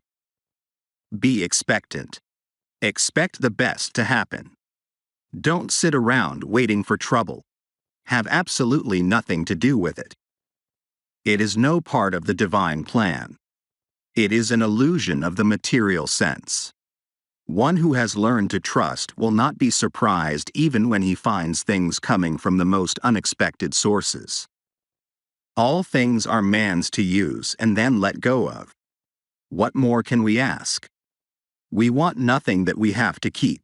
Things are to use, not to hold. Expect that everything is to come your way. Be content and cheerful if you wish to attract from out the store of the infinite. Open up your whole consciousness to the greater possibilities of life. Line up with the big things. When you speak the word, expect it to happen. Know that it must be as you say. This will not be fooling yourself. It will simply be using the law as it is meant to be used. Expanding our thought. All things come to us through the use of our thought. If we have a small concept of life, we will always be doing small things. First in the creative series is the Word, but the Word carries us no further than our consciousness back of it. Unless we are constantly expanding our thought, we are not growing. Growth is the law of life, and it is necessary. We cannot stand still. If you want to do a new thing, get a new thought, and then you will have the power of attraction, which has the possibility of drawing to you the circumstances which will make for the fulfillment of your desires. Get over the old idea of limitation. Overcome all precedents and set yourself in the new order of things. If you want to build a railroad, you will never do it unless you get over the idea that the most you can hope for in life is to sell peanuts. Let the people sell peanuts for a living who think in the terms of peanuts. Get out of the rut. God has created you for a glorious future. Dare to fling out into mind the greater assurances about yourself. The power of a treatment. A treatment has as much power as we put into the word which we speak when we are giving it. This does not mean screwing up our mind or using our willpower, or using force from the material standpoint. It means simply knowing that what we say will be done unto us of a power which can do anything that is given it to do. We must know that our word breaks down every material law and sets the patient free to express God. We must know that the word would endure even though all else should fail. Heaven and earth will pass away, but my word will accomplish. In calm confidence and perfect faith, speak and wait upon the perfect law. Get that mental attitude that never wavers. Be sure and it will be done. Repeating the treatment. One treatment would heal anything if it were not for the fact that people are constantly receiving false suggestions from the outer life. As it now stands, we should treat until we get results, always expecting that it will happen at once. Every treatment should be complete, and at the close we should always realize that it is done. The word spoken once from the mind that knows is immediately taken up by the mind in which we live, and this mind begins to create around the word, which is the seed, the thing thought of. We must speak that word with authority. There can be no wondering if it is going to work. When we plant a seed in the ground and water and care for it, we never doubt but a plant will spring into being. So it is with the word. It is acted upon by some power which we do not see, but that the power is there is no doubt, since all who go about it get results. As Thomas Edison says of electricity, it is. Use it. So we say of mind, it is. Use it. Always remember that your every thought is the way that you are treating, since it is the way that you are thinking. Impersonal healing. The very presence of one that understands the truth will have a great power of healing. The reason for this is that we are all in mind, and we have with us at all times our thought, and since all manifestation is the result of mind in action, and we are thinking beings and are always causing mind to act, the very presence of our thought will have some power to act upon whatever we are thinking about. We are dealing with a power which in itself is limitless. We limit it, and so it cannot become to us the bigger thing. Of itself, the power is the same that made the worlds, and it cannot realize any sense of limitation. They could not enter in because of their unbelief and because they limited the Holy One of Israel. Stop limiting things. Things are as big as we make them, no more, no less. There is room at the top. Get on top of everything, and dare to dominate the earth. All things are given us to use. Make use of them. Everything is limitless, and we must see the truth that the fault is not in the law but in ourselves when we fail. Not with God but with man. Dare, dare, dare. Think of the bigness of things in the universe. Think of the number of grains of sand, the profusion of all life, and never again limit anything. All is yours to use. Jesus would never have become the Christ unless he had had the courage to say, "Behold, I am he." You will never attain until in some degree you are able to say the same thing of yourself. We must learn to reach out and take what is meant for us, the greater life, the all-good. People say, yes, but how do you do it? Simply know that God makes things out of Himself by speaking the word, and that in your own life you can do the same. All people can think, and all people can speak, at least mentally. This is all that you need to begin on. The Word is at the center of all creation and is first cause, the starting point of all that you see. The Word is in your own mouth, and all that you have to do is to speak it. The trouble is that we are speaking the Word, and in the next breath we are denying its power by seeing something that contradicts it. If the Word is the way that God creates, it is the right way. If it works for God, shall it not work for us? As yet our word is more or less imperfect, but more and more it will become perfect, and so the outer condition will be brought up to the inner word. All words have as much power as we put into them when we speak. The word is already in our own mouths. That word is all that you will ever need to bring happiness, health, and success to you. Do you wish to live in a perfect world peopled with friends who love you, surrounded by all that is beautiful and pleasing? Do you wish to have the good things of life?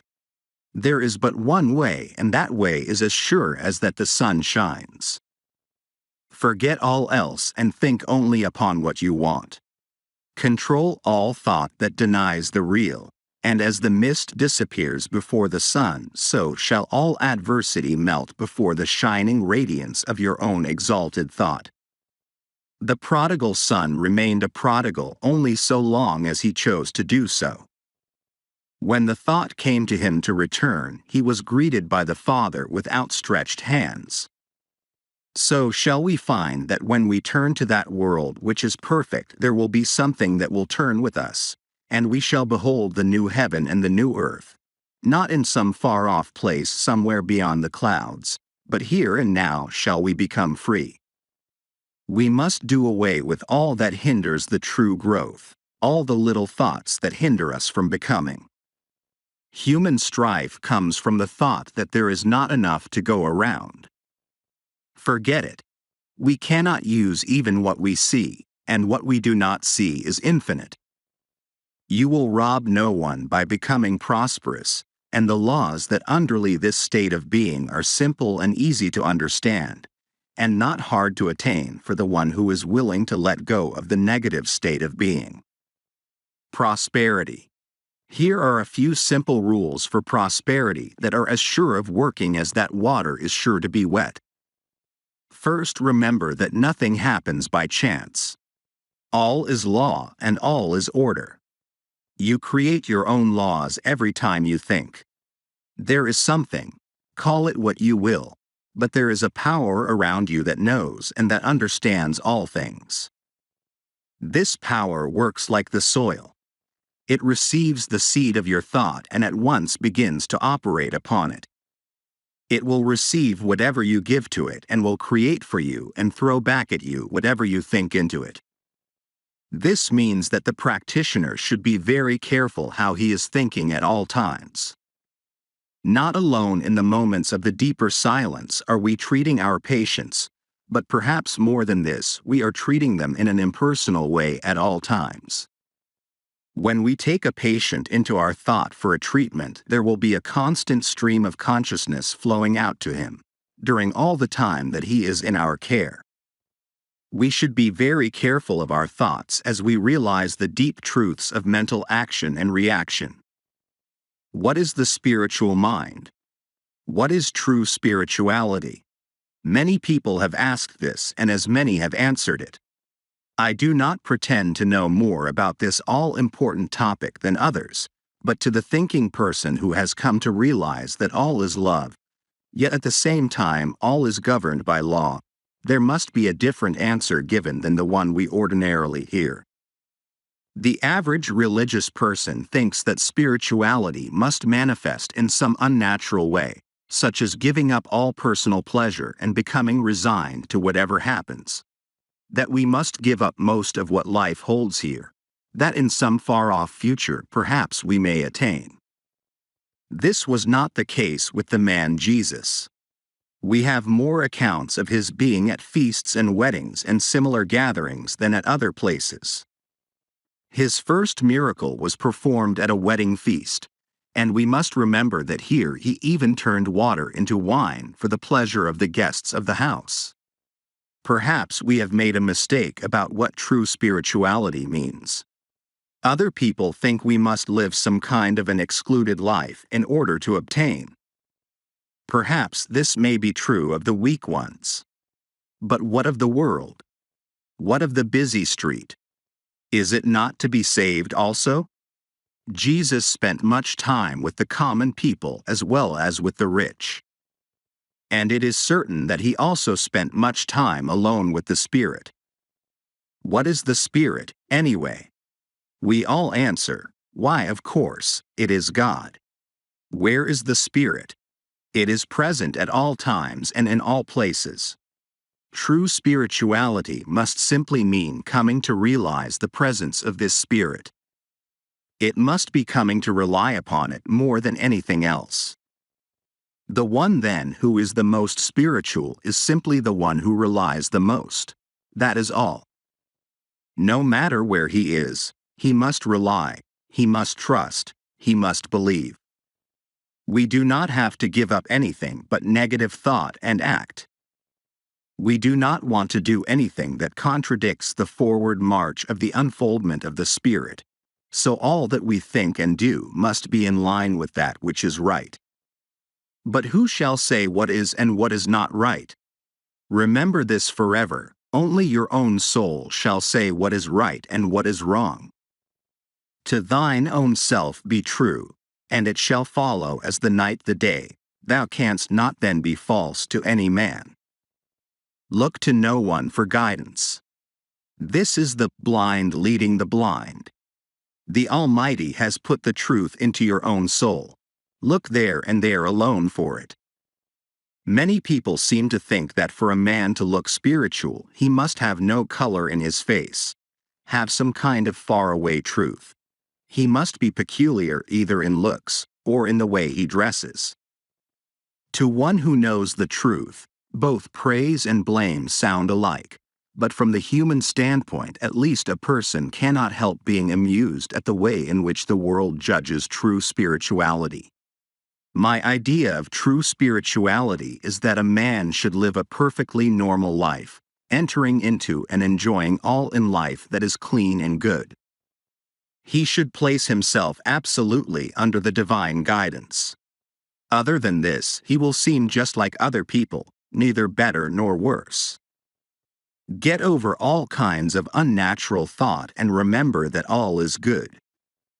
Neither criticize nor condemn people or things. You are spiritual in so far as you trust in the Spirit, at all times, in all places, under all conditions. In order to do this, you do not have to seclude yourself from the world. To do so is an open confession of your own weakness and lack. There are moments when it is best to be alone with the power. From these moments we gather strength. To keep that strength to ourselves is pure selfishness. Walk, talk, live with the human race, hand in hand with all people and unified with all events. Live and love and learn. Be natural and normal. If you seek to enter some other way, it must all be done over again, for no one lives or dies unto himself but unto all people. The Church of God. The Church of God is not built with hands. It is eternal in the heavens. It is not lighted with candles. Its dome is heaven, and it is lighted by the stars of God's illumined thought, and each member in his separate star shall draw the thing as he sees it, for the God of things as they are. Here all people recognize the God within their own souls and ask for and see no other God. When you can look upon all creation as the perfect work of a perfect God, you will become a member of this church. I doubt very much if the Church Universal admits members from the Church Individual. When you can see in the saint and the sinner one and the same person, when you can realize that the one who kneels before the altar and the one who lies drunk in the street is the same one, when you can love the one as much as you do the other, no doubt you will be able to qualify. As it now is, we have too many preachers who do not understand, that have no purpose, too many prayers, too many creeds, too many teachers, that have no message, too many churches, too many learned people, and too few thinkers. The kingdom of heaven cometh not by observation. It is the still, small voice within the soul that speaks. The expanded thought will never wish to join or be joined to. Nothing human can contain it. It feels the limitation of form and ceremony and longs for the freedom of the spirit, the great out of doors, the great God of the everywhere. Alone in the desert, the forest, or by the restless ocean, looking up at the stars, man breathes forth these words, with only my Maker and me. The path to prosperity. The healing of conditions is no different from other healing. All healing is the constructive use of a mental law which the world is gradually beginning to understand something of. Again, we must reiterate the principle of all life. We are surrounded by a thinking medium from which all things come. We think into it, it does the rest.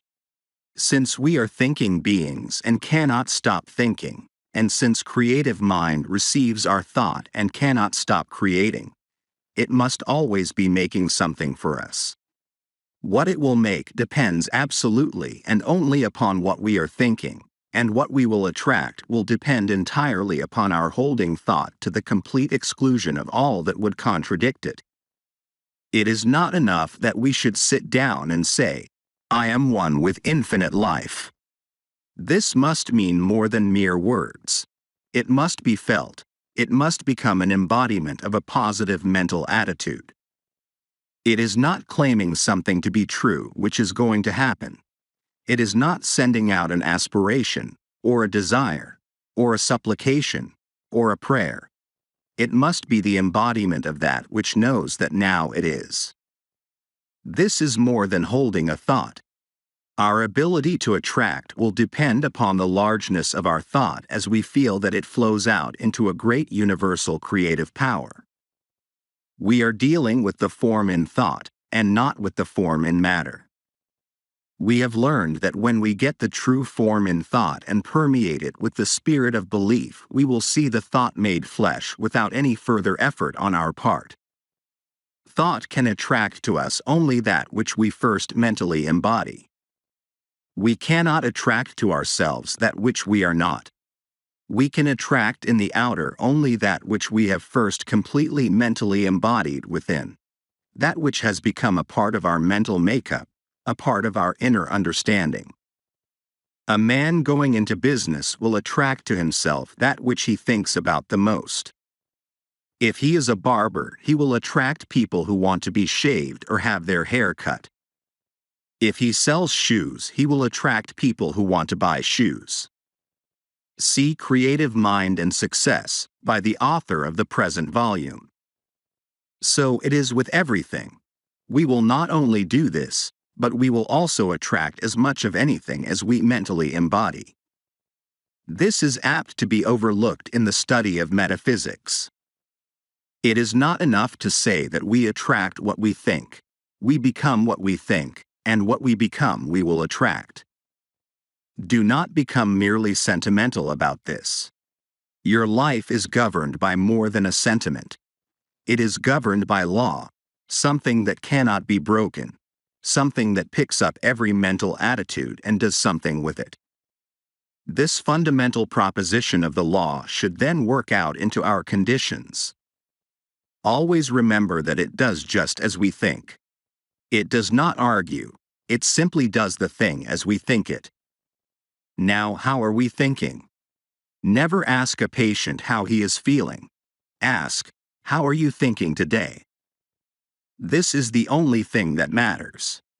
How are we thinking about life and our conditions? Are we receiving the race suggestion? Are we saying that there is not enough to go around? If we are saying this, it is our belief, and there is something that will see that it becomes a part of our expression. Most people, through ignorance of the higher laws of their being, are suffering from the thoughts imposed upon them from a negative and doubtful world. We who are claiming the use of the greater law must emancipate ourselves from all sense of limitation. We are not to be governed by the outer confusion but by the inner realization. We are to judge life not from the way that things in the past have been done, but from the way that the Spirit does things. The way of the Spirit. Again, let us say that the Spirit creates by becoming the thing that it thinks. There is no other possible way in which it could work. Since it is all and there is no other, the thought of opposing forces never enters into its mental working. When we are judging from the outer, we are not working in line with the power that we should be using. We must come to see that there is only one power and that we are touching it at all points, for there is not a power of poverty and a power of prosperity. There is the one becoming the many. It makes and it unmakes that a higher form may appear to express through it. All that is not in line with its forward movement will soon pass away, for it recognizes no opposite. As far as we are concerned, what we are and what we are to become depends only upon what we are thinking, for this is the way that we are using creative power. The sooner we get away from the thought that we have to create, the sooner we will be able to work in line with the Spirit. Always man uses. He never creates anything. The united intelligence of the human race could not make a single rosebud. It does not know enough. But our slightest thought adrift in mind causes the same power that makes all things to create for us. The great error of the race is, and always has been, that men have thought to give a physical reason for things. When that reason has not answered the problems of life, they have sought out some other reason just as physical. The fact that they are all wrong is shown in that every generation has found a different reason. When truth is found, it will also be found that it never changes to suit the whims of the human fancy. This is proven by the fact that whatever of the real truth the race has discovered has never been changed. The truth that was revealed to the prophets of old has never changed. It is the same today as it was thousands of years ago. Whoever touches truth, no matter in what generation, will always get the same answer. The great truth that was revealed from Moses to the time of Jesus is the same truth that is still revealed to all who will accept it. It is simply this: we are now living in a spiritual universe, governed by mental laws of cause and effect. Moses saw it mostly from the standpoint of the law of cause and effect, an eye for an eye. What does this mean? It means, as Jesus said, as a man sows, so shall he reap. Moses saw the law. Jesus saw not only the law, I am come not to destroy but to fulfill. But he saw behind the law the reason for it, and revealed behind all law the great lawgiver, a God of love working out the great inner concepts of his own being in harmony and in beauty, filled with peace, causing the sun to shine alike upon the just and the unjust. Jesus did not try to overcome the use of law. He understood all law, and he well knew that all law was at his command. He did not break the law, he fulfilled it. So we must find that all is at our command through these same laws. The man who understands law and complies with it will have no difficulty in demonstrating that it is as true for him as it ever was for anyone else. What, then, are the laws underlying prosperity? The first is this, and we must not try to escape it: thou shalt have no other gods before me. This me is spirit. We are, then, to trust only in the activity of spirit for what we need. But the world will say, human things come through human agencies. This may be true, but we must realize that the power we are dealing with also has within its own mind all people and all things. We do not have to treat people. What we have to do is to embody principle. Principle may use people, but that is no part of our responsibility. Ultimately, all is spirit, and spirit, which is the beginning, is also the end of all manifestation. I am the Alpha and the Omega. Our life, then, is to be governed by spirit. We need look no further. It will do for us all that we will ever ask, provided we believe. Why, then, has it not done so? The answer is that it has already done so, but we have not received it. The Spirit may offer, but we must accept the gift before it can be made. Behold, I stand at the door and knock. We must understand that this receiving is a mental process. It is one of mentally taking. The way, then, that we are using mind through our thought is the way that we are treating ourselves for prosperity. So simple, and yet we have not understood it. If a man says, I have not, he will not receive. If he says, I have, he will receive. To those who have shall be given, and to those who have not shall be taken away even that which they have. This is a veiled statement of the law of cause and effect. When you send out into mind the thought that you have not, it accepts the idea and takes away from you even that which you have. Reverse the process and say, I have, and it will at once set to work to create for you even more than you now possess. You will readily see then that you are not dealing with two powers but with one, and that it operates through your own thought, doing unto all even as they believe. The level of consciousness. Since all is mind, and it is done unto us as we mentally think, all life is simply a law of thought, activity of consciousness. In our life, the power flows through us. If we provide a big receptivity, it will do a big thing. If, on the other hand, we only believe in a small way, the activity must be a small one. The Spirit can do for us only what it can do through us. Unless we are able to provide the consciousness, it cannot make the gift. Few people have a great consciousness, and this explains why so few excel. The power behind all things of itself is without limit. It is all power. In us it has to become what we make it. We carry within our own soul the key to all expression, but few enter in. The door is not seen with the physical eye, and as yet but few have gained the ability to see. The majority merely look. Realizing, then, that while the power is limitless, it must become operative through our own thought, we shall see that what we need is not some greater power, but that what we really need is a greater consciousness, a deeper realization of life, a grander concept of being. We must unify ourselves with the great whole. The man who dares to fling his thought out into universal intelligence with the positive assurance of one who knows and dares to claim all there is will find that it will be done. God will honor his request. On the other hand, the one who fears to speak lest God will smite will find himself smitten of the law, not because God is angry, but because it is done as he believes.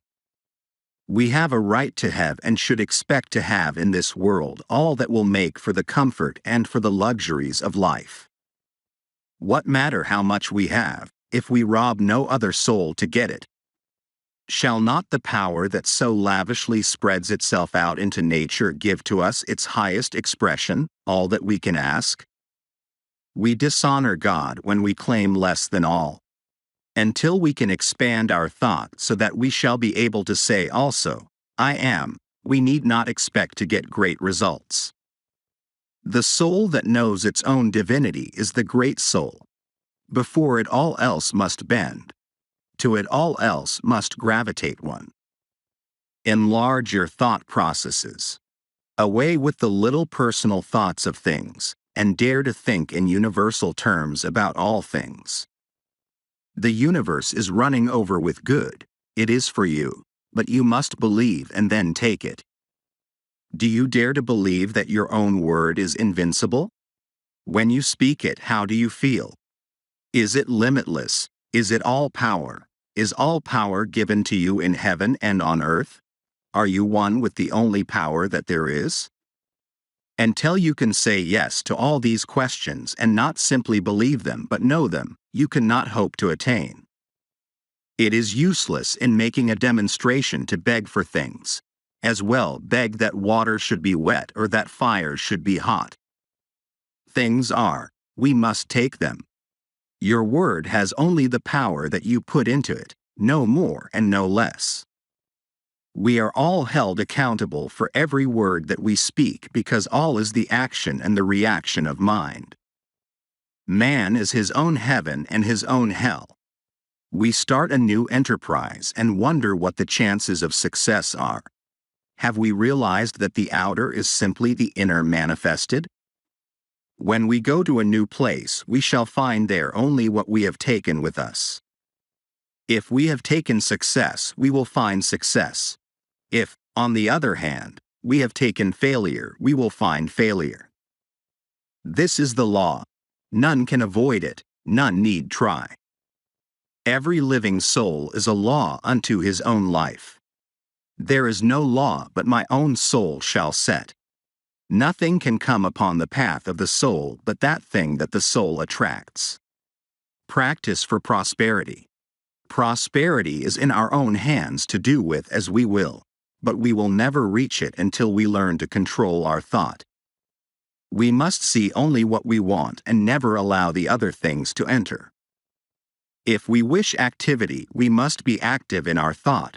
We must see activity and speak it into everything that we do. The spoken word shall bring it to pass. We speak the word, it is brought to pass of the power that we speak it into.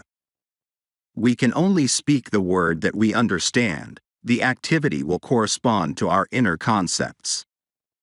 If they are large, the results will be large. The thing to do is to unify ourselves with all the biggest ideas that we can compass. And realizing that our ideas govern our power of attraction, we should be constantly enlarging within ourselves. We must realize our at one ment with all power and know that our word will bring it to pass. We speak the word, it is brought to pass of as consciousness grows, it will manifest in enlarged opportunities and a greater field of action.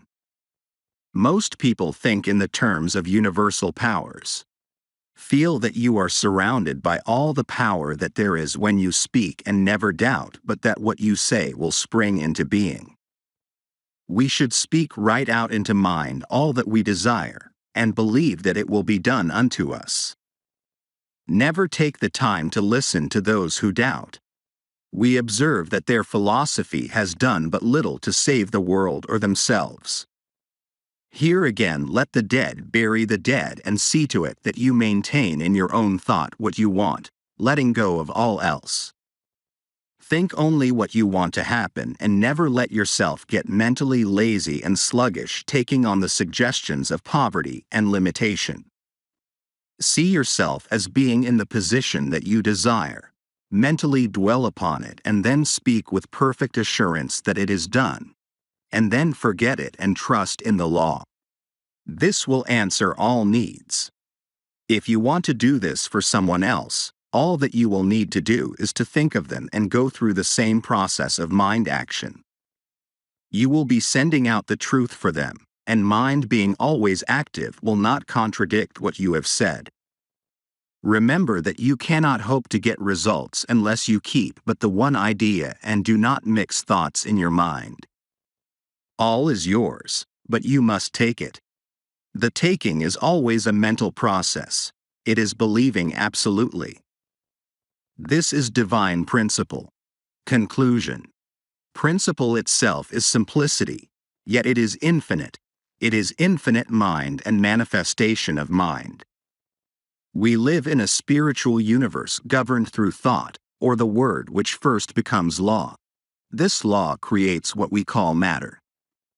Jesus Christ discerned the truth about spiritual principles more than any other man who ever lived, and he proclaimed the eternal reign of law and understanding, absolute, complete, perfect, and he found that law to be operative through his own thought and the power of his own word. And when you and I shall cease looking outside ourselves to any person and shall realize that whatever truth and whatever power we shall have must flow through us. When we begin to interpret our own natures, we shall begin to understand God and law and life, and not until then. We live and move and have our being in what we call an infinite mind, an infinite creative mind, also infinitely receptive, operative, omnipotent, and all-knowing. And we have learned that this mind presses against us on all sides, flows through us, and becomes operative through our thinking. The human race, ignorant of the laws of this mind, ignorant of the power of its own thought, has through its ignorance misused and abused the creative power of its thought and brought upon itself the thing it feared. This is true because all thought is law, and all law is mind in action, and the word which you speak today is the law which shall govern your life tomorrow. As the word which you spoke, ignorantly or innocently, consciously or unconsciously yesterday, is absolutely governing your life today. As metaphysicians, then, we are not dealing with a material, nor denying a manifest universe, but we are claiming that the manifestation is the result of the inner activity of the mind. And if we wish for a definite manifestation, we must produce a definite inner activity. You and I, then, are not dealing with conditions, but with mental and spiritual law. We are dealing with the power of thought, the power of mind, and the more spiritual the thought, the higher the manifestation. The more our reliance upon what we call God, the greater the power. It is the new education because it strips all the false from the old belief and reveals the individual. It is the new age, because as sure as God is, it will usher in and express the perfect life, the revelation of this truth, and our ability to use it. And it is your own fault when you know this and do not prove it. If, knowing the infinite power flowing through you, you still remain sick and unhappy, miserable and poor, my friend, it is your own fault. Do not blame God, do not blame man, and do not say it is of the devil. It is your own fault. Every time you say I am, you are recognizing the eternal infinite presence of omnipotent power within yourself, which is God operating through your thought, and that is why you bring upon yourself the thing you fear, and why you bring to yourself the thing you want. When 51% of your thinking is health and life and power, that day the 51% will swallow up, erase, kill out the rest. The day you, as an individual, through 51% of your thought, pass beyond the perception of limitation, you will draw out of the universe everything you desire. Poverty will desert you and you will be emancipated forever. The day you think 51% of happiness, misery shall depart and never return. Is it not then worth your time and your effort, and should it not be the greatest purpose in the life of any awakened soul so to depict this principle as to emancipate himself? The way can be shown, but each individual must himself walk the way. We are so bound by suggestion and hypnotized by false belief, so entangled by the chaotic thinking of the world, thinking which is based upon the principle of a dual mind, that we become confused and are not ourselves. Wake up! Your word is all-powerful. Your consciousness is one with omnipotence. Your thought is infinite. Your destiny is eternal and your home is everlasting heaven. Realize the truth. I am living in a perfect universe. It always was perfect and always will be perfect. There never was a mistake made. There are no mistakes being made, and there never will be. I live in the great and eternal universe of perfection from cause to effect, from beginning to end, and the world's all right, and I know it. Majestic and calm, waiting with eternal and divine patience, the great principle of life is ready to give to us all that it has. And while we listen and wait, we will cast from us everything that hinders its complete expression through us. We will let go of all struggle and all strife and be at peace with life. Perfect peace to the soul as we rest in the realization of our unity with all that there is, was, or ever will be. One with the infinite mind. All the power of the Spirit is working through our thought as we believe and receive. Now we will ask for and take that thing which we desire. It is done, it is complete, now and forever. Perfect life, perfect healing, perfect harmony, divine guidance, infinite strength and joy forever. Questions and answers. What is the truth? The truth is that which is. It is all that is. As there cannot be something and nothing, so the truth, being that which is, must at the same time be all that there is. Where is the truth? If the truth is all, it must be everywhere. Being all, there is no other substance to divide it with. Being undivided, it is everywhere present. All truth, which means all power, must be present at all points, or at any given point, at any and at all times. Has the truth changed? A substance cannot change unless there is something for it to change into. Since the truth is all, it cannot change, for there is no other thing for it to change into. Whatever is the truth, then, has never changed. Is the truth, or that which is, one or many? It must be one, since it is all. Is the truth conscious? Yes, man is conscious. He could not be so unless truth or life were conscious. Man's self-consciousness proves the self-consciousness of life or truth or spirit. Like produces like. What comes out of life?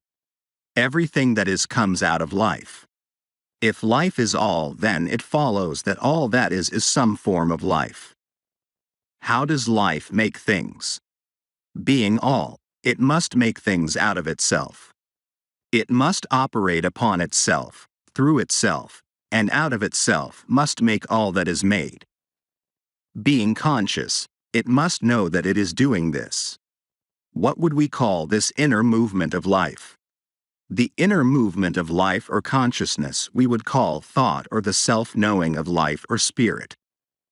Then the universe and all that is a part of it comes from thought. Yes, everything comes from thought.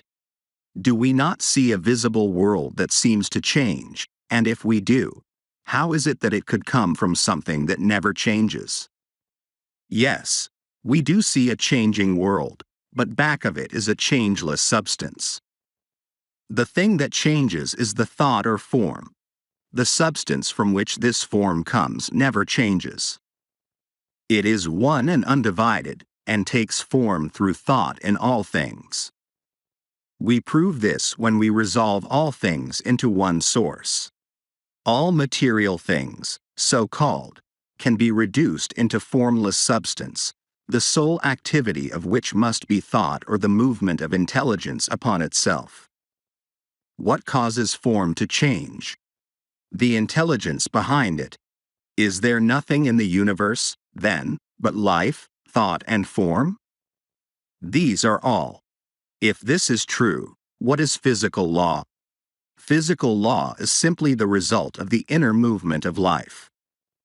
If things and laws are the result of the inner movement of life, then does it not follow that thoughts are things? Yes, all things are simply thought forms. How long does thought last as form? As long as the thought is held in life or mind. Does the thought of life, mind, or good ever change? From all that we can know, the thought of God seems to change. That is, planets change, take form, and again become formless. When we realize that all this can take place without ever changing the substance behind it, we see no reason why God's thought could not change and ever build up a higher form. Indeed, this is one of the teachings of ancient wisdom, that while reality never changes, the form that it takes is ever changing. What is man's place in the creative order? Man is a thinking center in mind, reproducing in a smaller scale all there is in the universe. Does this not make man's thought creative? In a certain sense, it does. What we call creation is not making something out of nothing, but it is thought taking form. And as man thinks, and as thought must take form, then it must follow that man's thought must take form in mind and so become creative. What is man's thought? It is the activity of that something within that can say, I am. What is the difference between God and man? The very fact that man can say, I am, proves that he is. Since he is, he must be made out of life and must be some part of all that there is. This being so, man must be a part of God's consciousness. The difference would be in degree only. He must be as much of life as he recognizes himself to be. Is all of man's thought creative? Yes, all or none. If one thought produces, then all must. If this be true, how is it that man seems to be so limited? Because he has thought limitation, and thoughts are things and will always make the thing thought of. In reality, the very fact that man's thought can limit him also proves that it could free him from all limitation by simply changing his thought. But why is man so made that he can think two ways? This is a question that can be answered only in one way. Unless a man can think as he wants to think, he would not be a man at all, but simply a piece of mechanism. Man is an individual, and that means self-choice, backed by a power that will produce the thing chosen. In discovering himself, man chooses many things, uses them, and passes to a higher choice, ever ascending in the scale of being. As fast as he chooses, he experiences that thing which he thinks about. What is evil?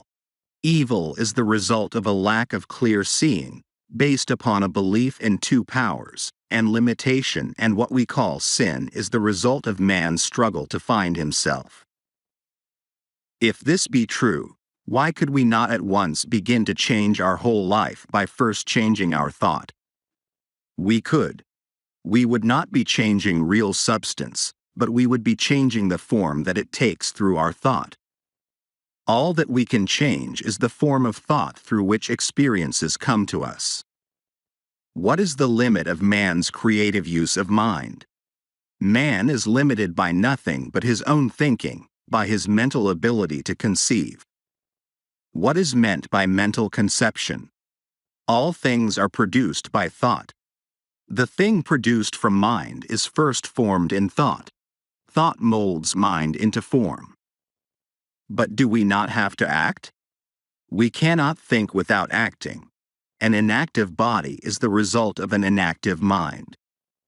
In using our creative powers, how far do we have to consider the conditions under which we live?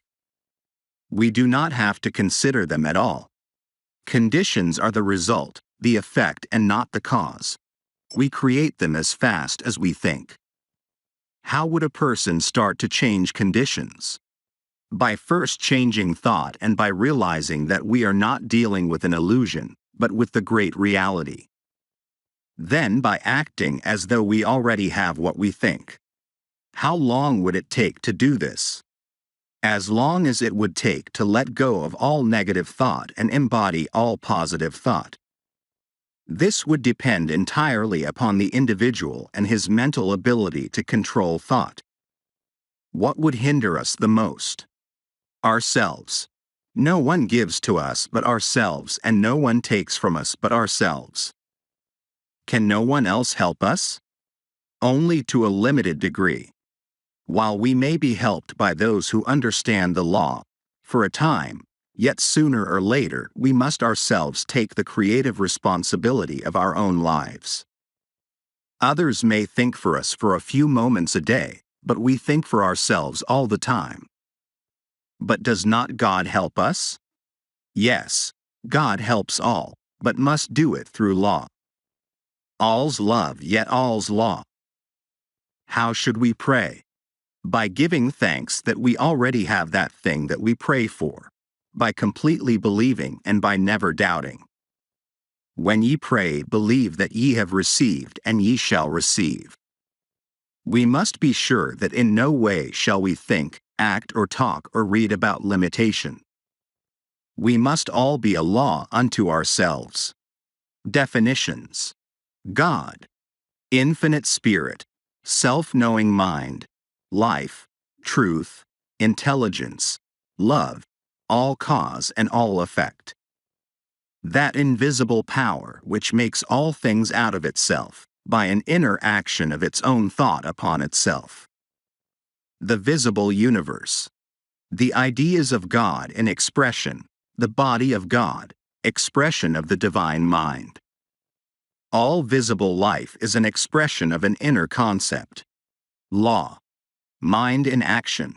Law is not cause, it is effect. It is intelligence operating. All law is universal. Vibration. Not intelligence, but the result of intelligence, it follows cause. Thought. The activity of mind. Man. A thinking center in mind. Creation. Thought becoming form.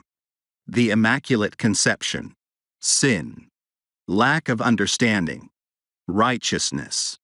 Spiritual understanding. Sickness. Image of thought held in mind appearing on the body. Health. The realization of perfect life. Poverty. Limited thought. Riches. The realization of our unity with life, which is limitless. Consciousness. The realization of the fact that we are life. Consciousness of power and activity. Truth. That which is. Realization.